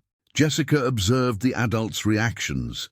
Do you know anything about her biological family? Richard and Mildred looked at each other. Since Lily had come into their lives, they had assumed she was an orphan. They never deeply questioned where she came from, focusing only on taking care of her present and future. We never investigated, admitted Richard. She appeared to be completely abandoned. Maybe it's time to investigate, suggested Jessica gently. For Lily's emotional well-being, she needs to know the truth about her origins. That night, Richard made a difficult decision. He hired a private investigator, Mark Williams, to find out everything possible about Lily's past. I want to know where she came from, if she has family, what happened to her parents, he said to Mark, but with total discretion. I don't want to scare the girl. Understood. How much time do we have? As much as is necessary, but I need the complete truth. Meanwhile, Lily continued her normal routine, unaware of the ongoing investigation. But Mildred noticed that she was asking more questions about the past. Grandma Mildred, she asked one night, while they were brushing their teeth, do you think my mother is alive? The question hit Mildred like a lightning bolt. Why are you thinking about that, my dear? Because sometimes I dream about her, and in the dreams she doesn't look like she went to heaven. She looks like she's far away, but still here. And how do you feel about those dreams? Confused, because I love you and I'm happy here, but sometimes I feel a little hole in my chest when I think about her. Mildred hugged Lily tightly. It's normal to feel that, my dear, and no matter what we discover about your past, you will always be our family. 3 weeks later, Mark called Richard for an urgent meeting. His office was full of papers, photographs, and documents scattered on the table. Richard, I found significant information, said Mark, his expression serious. The story is more complicated than we imagined. Tell me everything. Lily Smith is the daughter of Rosemary Smith, 28 years old. Rosemary works as a cleaner in Los Angeles, on the night shift, cleaning commercial offices. Works? She's alive? Richard felt the ground moving under his feet. Very alive. And there's more. Mark took a photo and showed it to Richard. This is Rosemary. The photo showed a young, thin woman with long brown hair and sad eyes. There was an undeniable resemblance to Lily, especially in the shape of her eyes and in her melancholy smile. "If she's alive, why was Lily abandoned on the street?" asked Richard, confused. "That's where the story gets painful," replied Mark, consulting his notes. Rosemary's mother, Mrs. Joan Smith, had a serious illness that required expensive treatment in Los Angeles. Rosemary came to the capital to work and pay for the treatment, but she had no way to bring Lily. And then she left Lily temporarily with an acquaintance in Aspen, a woman who promised to take care of the girl until Rosemary managed to become financially stable. Who was that woman? Mark hesitated before answering. Deborah Miller. The silence that followed was deafening. Richard felt as if he had been punched in the stomach. "Deborah?"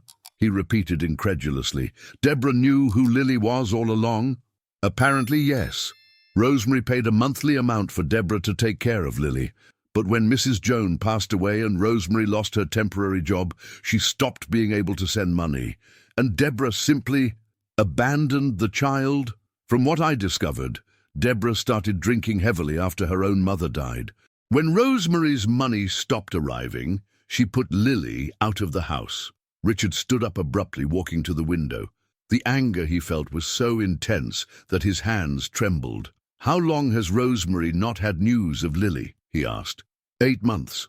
Since she was evicted from where she lived and lost contact with Deborah.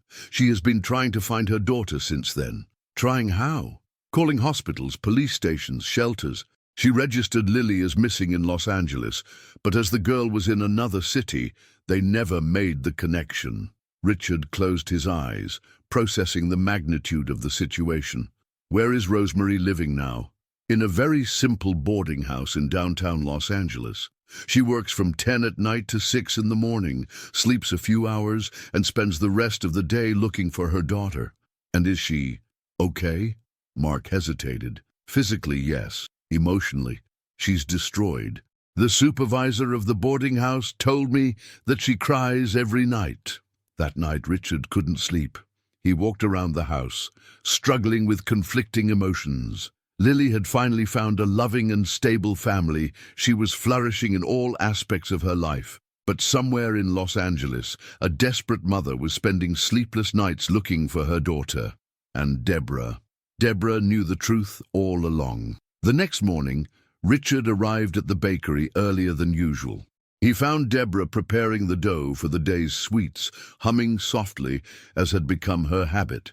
"Deborah," he said, his voice controlled but icy, "we need to talk." She turned around, immediately noticing something different in his tone. "Did something happen, Mr. Sterling? Could you explain to me why you never mentioned that you knew Lily's mother?" Deborah's face paled instantly. The rolling pin fell from her hands and made a dull noise on the floor. I don't know what you're talking about," she stammered. "Rosemary Smith, does that sound familiar?" Deborah leaned on the counter, her legs seemingly unable to support her. "How did you find out?" "That doesn't matter. What matters is that you lied to me, to Mildred, and especially to Lily. She has a mother who is desperately looking for her." "Mr. Sterling, I can explain." "Then explain," he said, crossing his arms. "Explain how you could pretend that you didn't know where Lily came from. Explain how you could leave a mother suffering, thinking she had lost her daughter forever." Deborah began to cry, the words coming out between sobs. "I was drinking a lot after my mother died. When Rosemary stopped sending money, I got angry. I thought she had abandoned me with the responsibility. And then you put a 5-year-old child on the street? I wasn't thinking straight. I was lost, angry, drunk most of the time. When I finally stopped drinking and came to my senses, Lily was already living with you, and she seemed so happy. So you decided to keep it a secret to protect your own conscience." "No, I decided to keep it a secret because she was better off with you than she would ever be with me, or even with Rosemary." Richard approached Deborah, his voice low and intense. "It's not up to you to decide that. Lily has the right to know her mother. And Rosemary has the right to know that her daughter is alive and safe." "And now, what's going to happen?" asked Deborah, fearing the answer. "Now," said Richard, "we're going to tell Lily the truth, and we're going to reunite mother and daughter." "And what about me?" Richard looked at the woman who had become a beloved mentor to Lily, but who had lied about something so fundamental. "That," he said, "Lily will have to decide." The most difficult conversation of Richard's life happened that afternoon, in the living room of Mildred's house. Lily was sitting on the sofa, holding her favorite rag doll, unaware that her life was about to change again. "Lily," began Richard, kneeling before her, "I need to tell you something very important." "Is it about the company projects?" she asked, excited. "No, my dear, it's about your family." Lily's smile slowly disappeared, replaced by an expression of apprehension that was painful to see in such a small child. "Did I do something wrong?" she whispered. "No, absolutely not," said Mildred, sitting next to her and taking her hand. "You never did anything wrong." "Then what is it?" Richard took a deep breath. "Lily, your mother is alive." The silence that followed seemed to last an eternity. Lily blinked several times, as if she were trying to process words in a foreign language. "My mother," she repeated, her voice almost inaudible. "Yes, her name is Rosemary, as you remembered in your dreams, and she has been looking for you for months." But I thought she had gone to heaven," said Lily, tears beginning to form in her eyes. "No, my dear, she's in Los Angeles, working hard to try to find you." Lily was silent for a few minutes, processing the information. Then she asked the question that Richard most feared. "Why did she leave me?" "She didn't leave you because she doesn't love you," explained Richard carefully. "She left you temporarily with someone who promised to take care of you while she worked to pay for your grandma's medical treatment. And that person was Mrs. Deborah." Richard nodded, seeing the confusion on Lily's face intensify. "Mrs. Deborah knew who my mother was all along?" "She did, yes. And she never told me." "No." Lily looked at Richard, then at Mildred. Then she did something that broke both their hearts. She began to cry silently, without making a sound. The pain that she was feeling was so intense that she couldn't even express it with words. Lily got up from the sofa and walked to the window, her small steps echoing in the silence of the room. When she turned around, there was a maturity in her eyes that broke Richard's heart. "Mr. Sterling," she said, her voice surprisingly calm, "does my mother want to see me?" "Very much. She cries every night thinking about you." "And do you think I should see her?" The question caught both adults off guard. It was typical of Lily to transform a complex situation into a decision that she felt she should make. "Lily," said Mildred softly, "what do you want to do?" The girl thought for a long moment. "I want to meet my mother, but I'm afraid." "Afraid of what?" "Afraid she won't like who I've become. Afraid she'll want to take me away from you, and afraid she'll be too sad." Richard approached her. "What if I promised you that nothing will change between us no matter what happens?" "You really promise?" "I promise. You will always be our family, Lily. Always. And if my mother wants me to go live with her, then we'll all talk together to find the best solution for you." That night, Richard made the most nervous phone call of his life. Mark had gotten the number of the boarding house where Rosemary lived, and he dialed the digits with trembling hands. "Central Boarding House. Good evening," answered a tired female voice. "Good evening. I would like to speak to Rosemary Smith, please. She's working. She only comes back in the morning. Do you want to leave a message? It's about her daughter, Lily." There was a pause. "Sir, I don't know if I should give information." "Please," insisted Richard. "I found Lily. She is safe." Another silence, longer. "Wait a moment." Richard heard hurried steps, low voices, and then a desperate female voice picked up the phone. "Hello? Hello, who is talking about my daughter?" "Mrs. Smith, my name is Richard Sterling. I've been taking care of Lily for 8 months." The sound that came from the other end of the line was a mixture of sob and cry of relief. "Is she okay? Is she alive? Please tell me she's okay." "She's great," said Richard, moved by the pain in the mother's voice. "Healthy, happy, studying, well cared for." Where was she? I searched everywhere." "It's a long story. How about we meet in person to talk?" "When? Where? Can I see her?" "Rosemary, take a deep breath. Let's organize everything carefully, okay? 2 days later, an extraordinary meeting took place at the bakery. Rosemary had traveled overnight from Los Angeles to Aspen, arriving by bus at 6 in the morning. Richard picked her up at the bus station and was shocked by her appearance. Rosemary was even thinner than in the photos. Her hair had lost its shine, and there were deep, dark circles around her brown eyes. But when she smiled at seeing Richard, he could see where Lily had inherited her inner light. "Is she really okay?" was the first thing Rosemary asked when she got in the car. "Better than okay. She has become an extraordinary person. And why did you take care of her? I don't understand."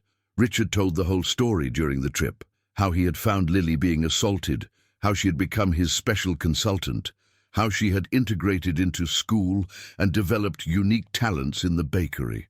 "She works in a company?" asked Rosemary, incredulously. "She is my special consultant. She helps me make important decisions. She is very intelligent." "She always was," said Rosemary, the tears flowing freely. Since she was little, she saw things differently from others. When they arrived at the bakery, Mildred, Sarah, and Kevin were already there, forming a circle of support for what they knew would be an intense moment. "Where is she?" asked Rosemary, looking around. "Coming from school," said Richard, checking his watch. "She knows you're here." "And how did she react?" "With curiosity and a little nervousness, but mostly with hope." At that moment, the door opened and Lily entered, hand in hand with Mildred. When she saw Rosemary, she stopped completely, observing the woman who was sitting at the table. "Mommy," she whispered. Rosemary stood up slowly, as if she was in a dream. "My little star." It was as if a dam had broken. Lily ran into Rosemary's arms, and both fell to the floor, hugging and crying. All the adults present felt tears in their eyes as they witnessed that reunion. "I missed you so much," sobbed Rosemary. So much. "Me too, Mommy. I dreamed about you every night." They stayed hugged for several minutes, murmuring words of love and longing. When they finally separated, Rosemary held Lily's face in her hands. "You've grown so much, and you're so beautiful, so healthy." "Mr. Sterling and Grandma Mildred took very good care of me," said Lily, looking at her caregivers. "And I learned to make special sweets." "Special sweets? Do you want to try? I made some this morning before school."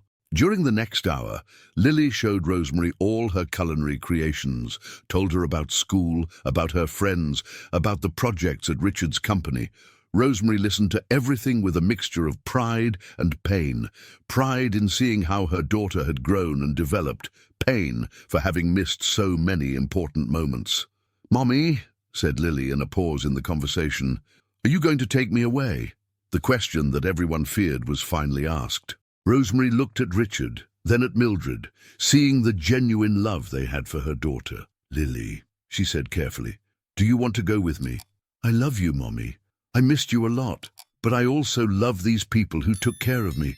I don't want to leave anyone." "And you won't have to leave," said Rosemary, surprising everyone.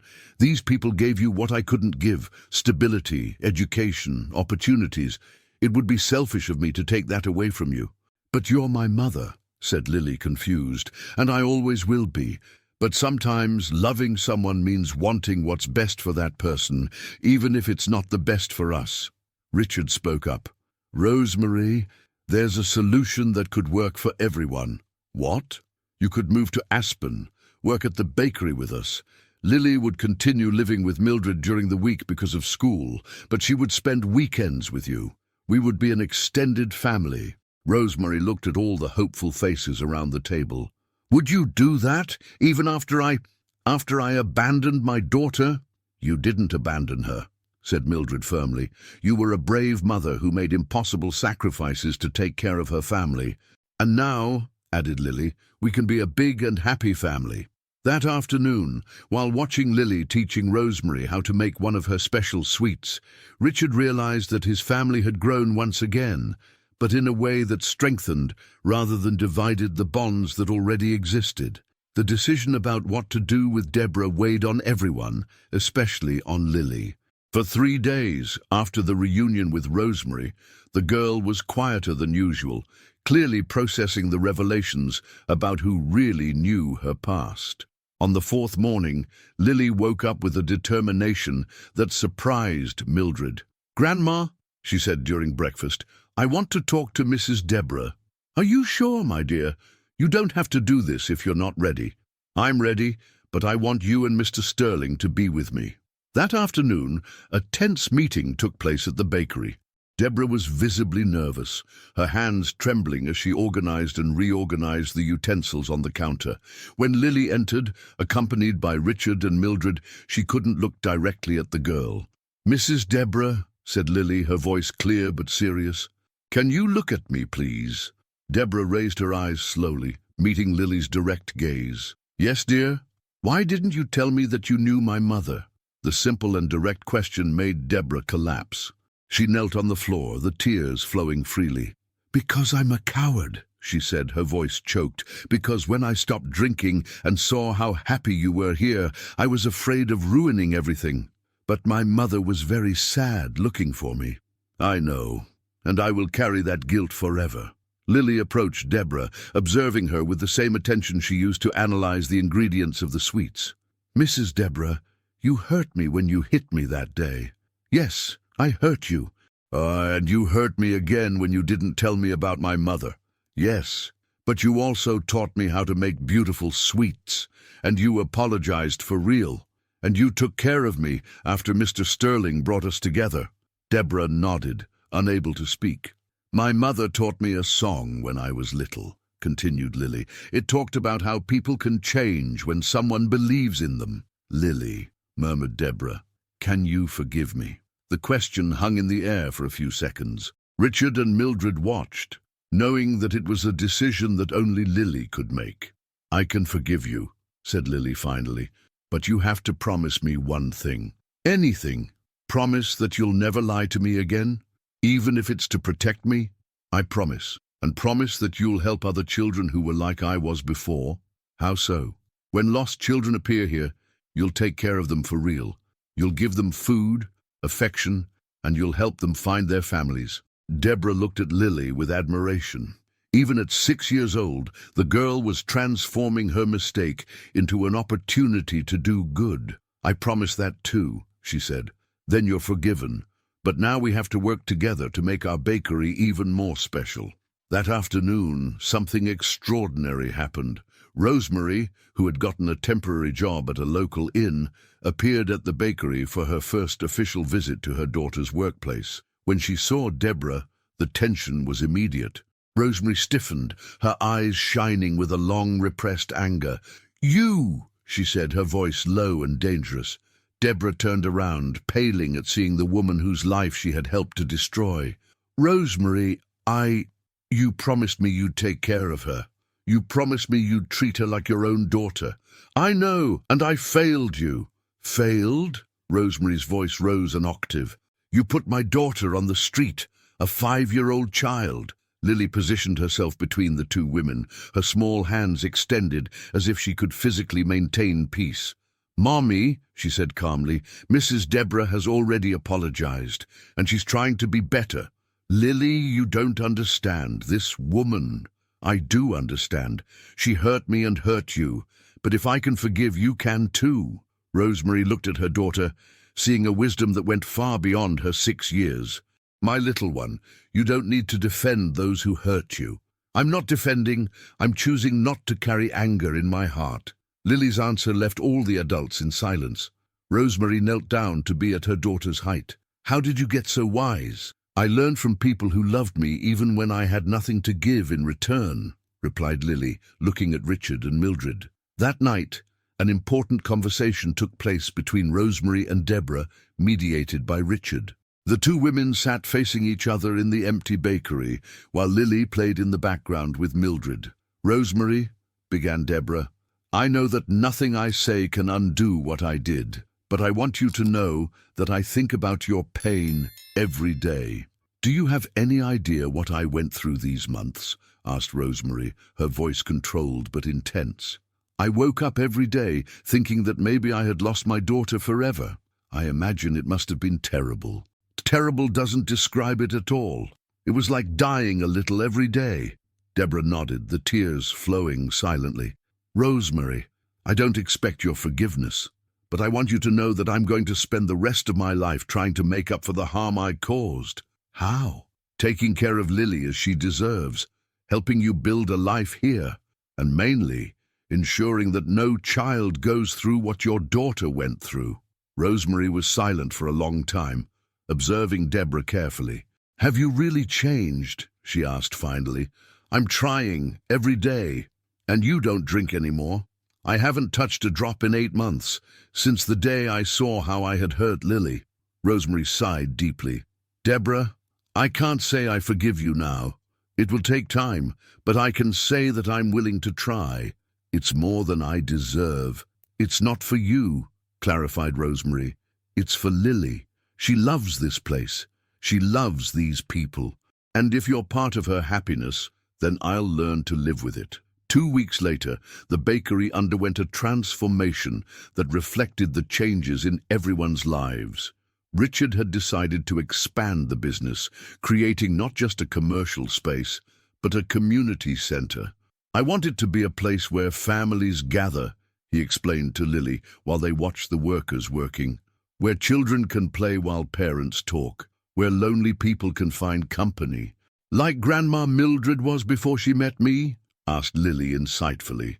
Exactly like Grandma Mildred.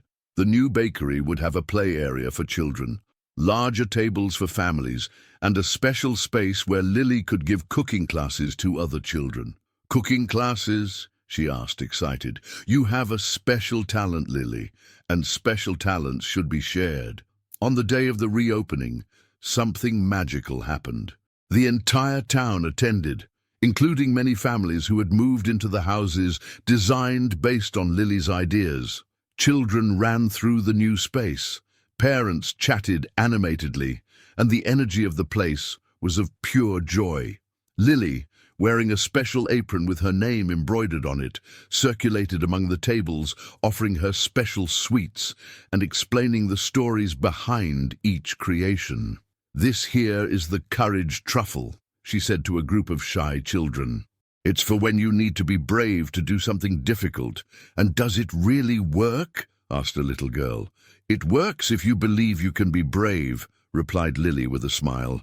During the party, Richard observed his unconventional family scattered throughout the environment, Mildred chatting animatedly with other ladies, Sarah presenting the social projects of the company, Kevin showing the house plans to interested families, Rosemary serving coffee with a genuine smile, and Deborah teaching a child how to decorate cupcakes. Satisfied with the result? Asked Mr. Thompson, approaching him. More than satisfied, replied Richard. Fulfilled. And Lily, how is she dealing with all this change? Richard pointed to a corner where Lily was sitting on the floor with several children, telling a story while they all ate sweets. See for yourself. Mr. Thompson observed the scene and smiled. She really has become the heart of all this. No, corrected Richard. She always was the heart. We just learned to listen to it. That night, when the party ended and everyone went home, Lily asked a question that deeply touched Richard. Mr. Sterling, do you think your daughter Sophia would be happy seeing all this? The question caught him completely off guard. He had never told Lily about Sophia, but somehow she knew. How did you find out about Sophia? He asked softly. I heard you talking to Grandma Mildred one night, and I saw the photo you keep in your wallet. Richard knelt next to her. And what do you think? I think she would be very proud, said Lily. Because you took the sadness of losing her and turned it into love for me and for many other people. At that moment, Richard understood that his journey of healing was complete, and that Lily had truly been a gift from Sophia to help him find purpose again. A year had passed since the reopening of the bakery, and Lily's life had found a perfect balance. Now 7 years old, she divided her time between school, where she stood out as one of the best students, weekends with Rosemary in her small but cozy apartment, and afternoons at the bakery, which had become the social heart of Aspen. Her culinary creations had gained regional fame, and delegations from other municipalities came to see the prodigy girl of the bakery. But for Lily, the most important thing was to see families gathering in her space, children playing and learning, and adults finding moments of joy. It was on a morning in December, the eve of her 7th birthday, that Richard made a decision that would change Lily's future forever. "Sarah," he said, calling his manager for a private meeting, "I need you to prepare some very special documents." "What kind of documents?" "I want to create an investment fund in Lily's name. A fund that will guarantee her future and her family's forever." Sarah straightened up in her chair, surprised. "Richard, that's a significant amount." "Very significant. I want to transfer 40% of the shares of Sterling Enterprises to this fund." 40%? Sarah almost choked. "That represents millions." "Exactly. And I want it to be administered so that Lily receives a monthly income for her needs, but only has full access to the resources when she turns 18. "And Rosemary? Does she know about this?" "Not yet. I want it to be a birthday surprise." Sarah was silent for a few moments, processing the magnitude of the decision. "Richard, can I ask why you're doing this?" "Because Lily is not just a child I helped," he replied, looking out the window towards the bakery where she was giving cooking classes to a group of children. "She changed my life, changed our company, changed our community. She deserves to have every opportunity in the world. And if she wants to use the money for purposes that you don't approve of, then it will be her choice," said Richard, without hesitating. "I completely trust her character." That afternoon, an unexpected discovery would reveal that Richard was not the only one planning a surprise. Deborah had spent the last year secretly documenting all the recipes created by Lily, with the help of an editor she had met during a training course. "Lily," said Deborah during a break in classes, "I have a surprise for you." "What surprise, Mrs. Deborah?" Deborah brought a box wrapped in colored paper and handed it to Lily. When the girl opened it, she found a printed book with a beautiful cover. "Sweets That Tell Stories, Creations by Chef Lily Smith." "A book?" exclaimed Lily, flipping through the pages that contained her recipes photographed professionally. "You made a book of my recipes?" "I did, yes. Because your creations are too special to stay just here at the bakery. Now other children and families across the country can learn to make your special sweets." Lily hugged Deborah tightly. "Thank you, Mrs. Deborah. It's the most beautiful gift I've ever received." "There's one more thing," said Deborah nervously. "A publisher from Los Angeles wants to publish the book officially. They think it could become a bestseller." "A bestseller?" asked Lily, not fully understanding the term. "It means that many, many people will want to buy your book." That night, during dinner at Mildred's house, Lily told everyone excitedly about the book. Rosemary held the copy with tears in her eyes, proud of the daughter who had become a little celebrity. "Mommy, aren't you sad?" asked Lily, noticing the tears. "I'm just proud," replied Rosemary. "Very proud. When you were little, I always knew you were special. But I never imagined it would be like this." "Special how?" "Special in a way that changes people's lives for the better." It was at that moment that Richard decided to reveal his own surprise. "Lily, since we're talking about special futures, I have something to tell you too." "What is it, Mr. Sterling?" "Remember when we talked about how you helped me make important decisions at the company?" "I remember." "Well, you helped so much that now you're officially a partner in the company." The silence that followed was total.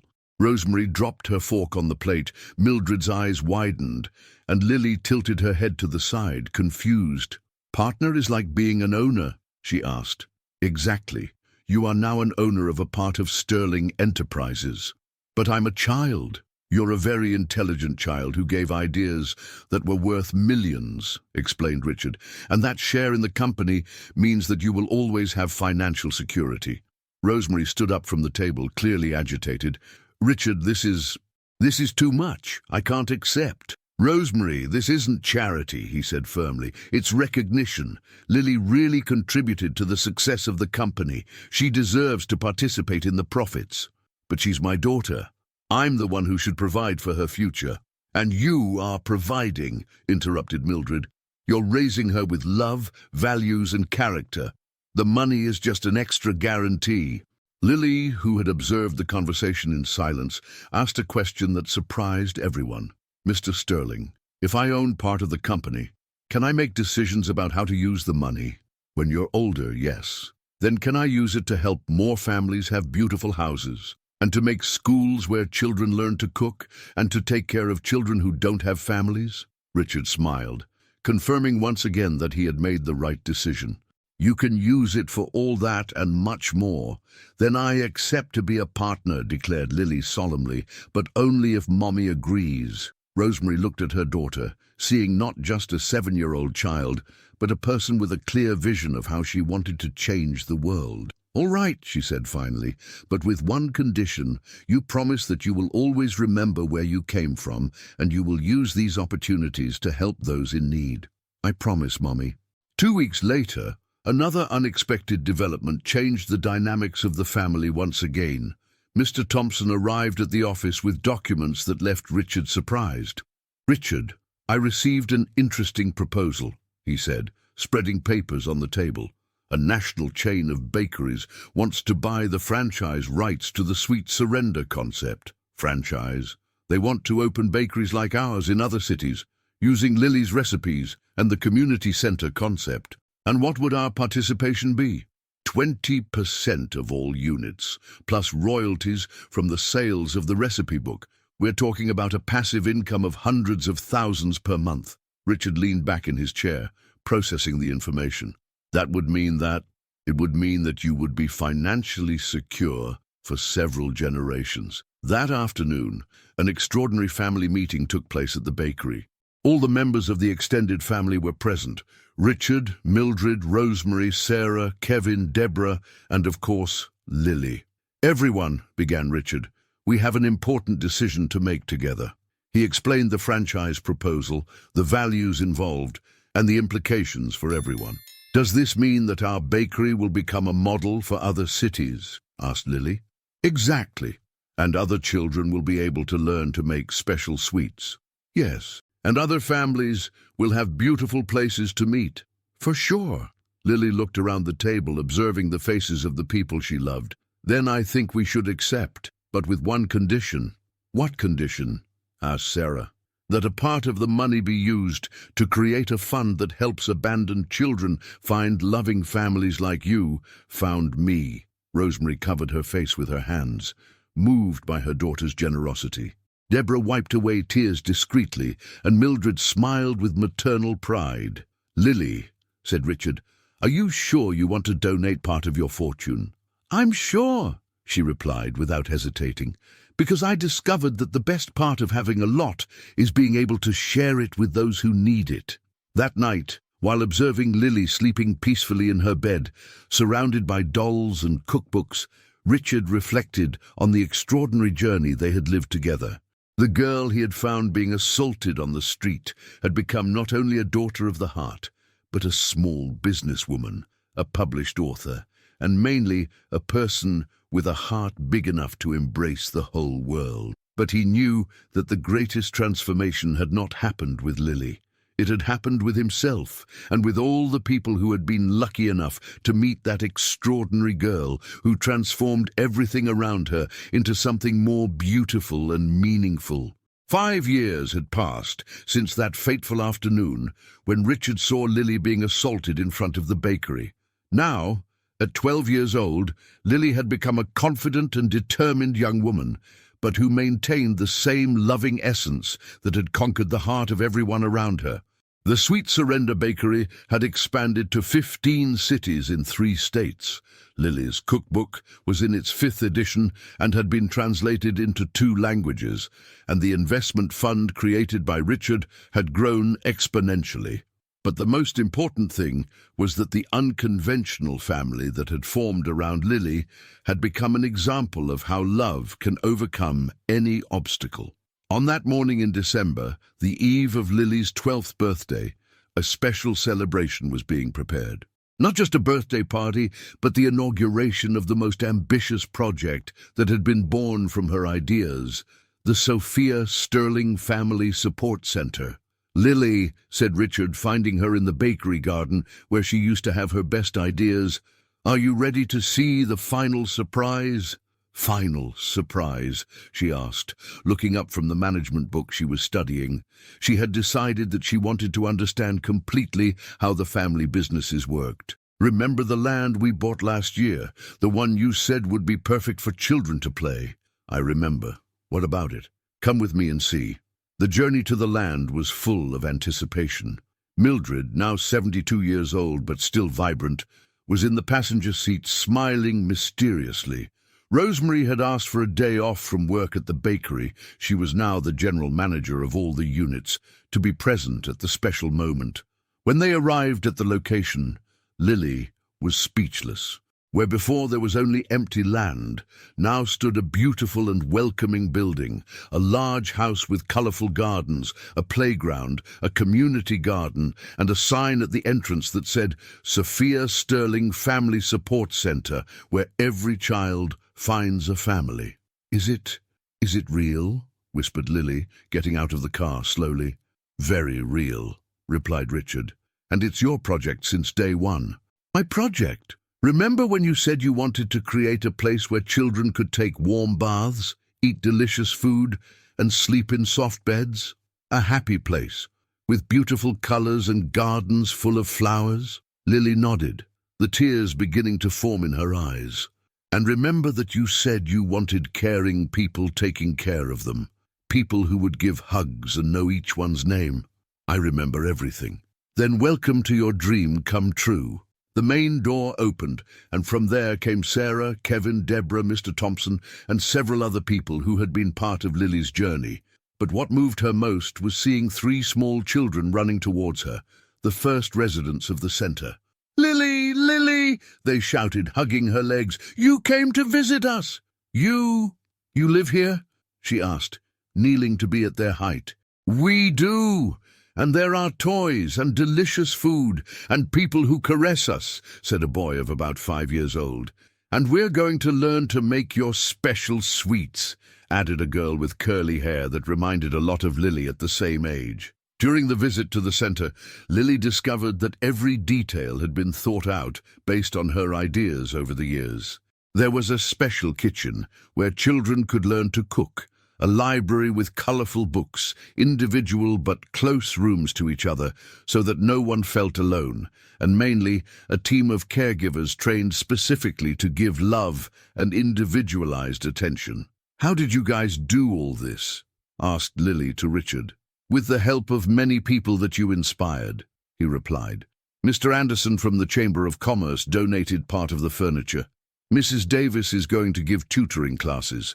Deborah is going to teach cooking, and Dr. Thompson organized all the legal aspects. And the money? It came from the investment fund we created for you. You said you wanted to use your share to help abandoned children, so we used it." Lily stopped in the middle of the colorful hallway, processing what she had just heard. "You used my money?" "Yes, but if you don't agree—" "I agree!" she exclaimed, interrupting him. "Of course I agree. It's exactly what I wanted."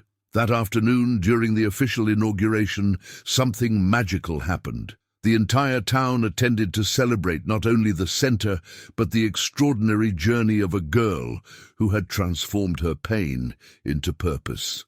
The mayor made a speech about how Lily had changed Aspen, making the city a model of social inclusion and community development. Journalists from various outlets were present to document the story of the girl who revolutionized an entire town. But for Lily, the most special moment was when she gathered her entire extended family in the center's garden for a toast. "I want to thank each one of you," she said, her voice clear and emotional. "Mr. Sterling, thank you for saving me and teaching me that I could be more than I imagined. Grandma Mildred, thank you for giving me the love of a true grandmother. Mommy, thank you for teaching me that a mother's love never disappears, even when we are far away. Mrs. Deborah, thank you for teaching me that people can change and that second chances exist. Aunt Sarah, Uncle Kevin, Mr. Thompson, Mrs. Davis, thank you for believing in me." She paused, looking around at all the people who had become her family. "But mostly, thank you for teaching me that family isn't about blood or about perfection. It's about choosing to love each other every day, even when it's difficult." The emotional silence was broken by Rosemary, who approached her daughter. "Lily, can I tell you a secret?" she said. "Of course, Mommy." On the day I left you with Deborah, I made a prayer asking that if something happened to me, you would find people who loved you as I love you. And I found them. Not only did you find them, you created a family so special that other children will now have the same chance. That night, when the party ended and everyone went home, Lily made a last visit to the 3 children who lived at the center. She found them in the community room, still awake from the excitement of the day. "Lily," said the curly-haired girl, "are you going to live here too?" "No, dear, I already have a family, but I will visit you always." "And are we going to be happy here?" Lily sat on the bed, hugging the 3 children. "You're going to be very happy. Because now you have something that every child deserves, people who care about you. Like you had, exactly like I had." 6 months later, on a sunny morning, Lily was in her office at the bakery. Yes, she now had her own office, when she received a call that would change her perspective on the future. "Lily, this is from National Publishing. We have an incredible proposal for you." "What kind of proposal?" "We want you to write your autobiography. The story of how an abandoned girl became a young businesswoman and transformed an entire town." Lily looked out the window, seeing children playing in the outdoor area of the bakery, families chatting animatedly, and Deborah teaching a group of volunteers how to make her special sweets. "Can I think about it?" she replied. "Of course, but can I ask why the hesitation? Your story could inspire millions of children." Lily smiled. "It's not hesitation. It's just that I'm still living my story. And I think the best chapters are yet to come." When she hung up the phone, Richard entered the office carrying a cup of hot chocolate. It had become their tradition to chat every afternoon while drinking chocolate. "Was it about the book?" he asked.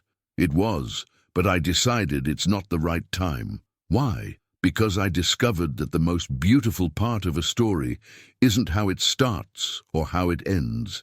It's how it keeps growing and touching other lives." Richard sat in the chair in front of her desk. "And how do you want our story to continue?"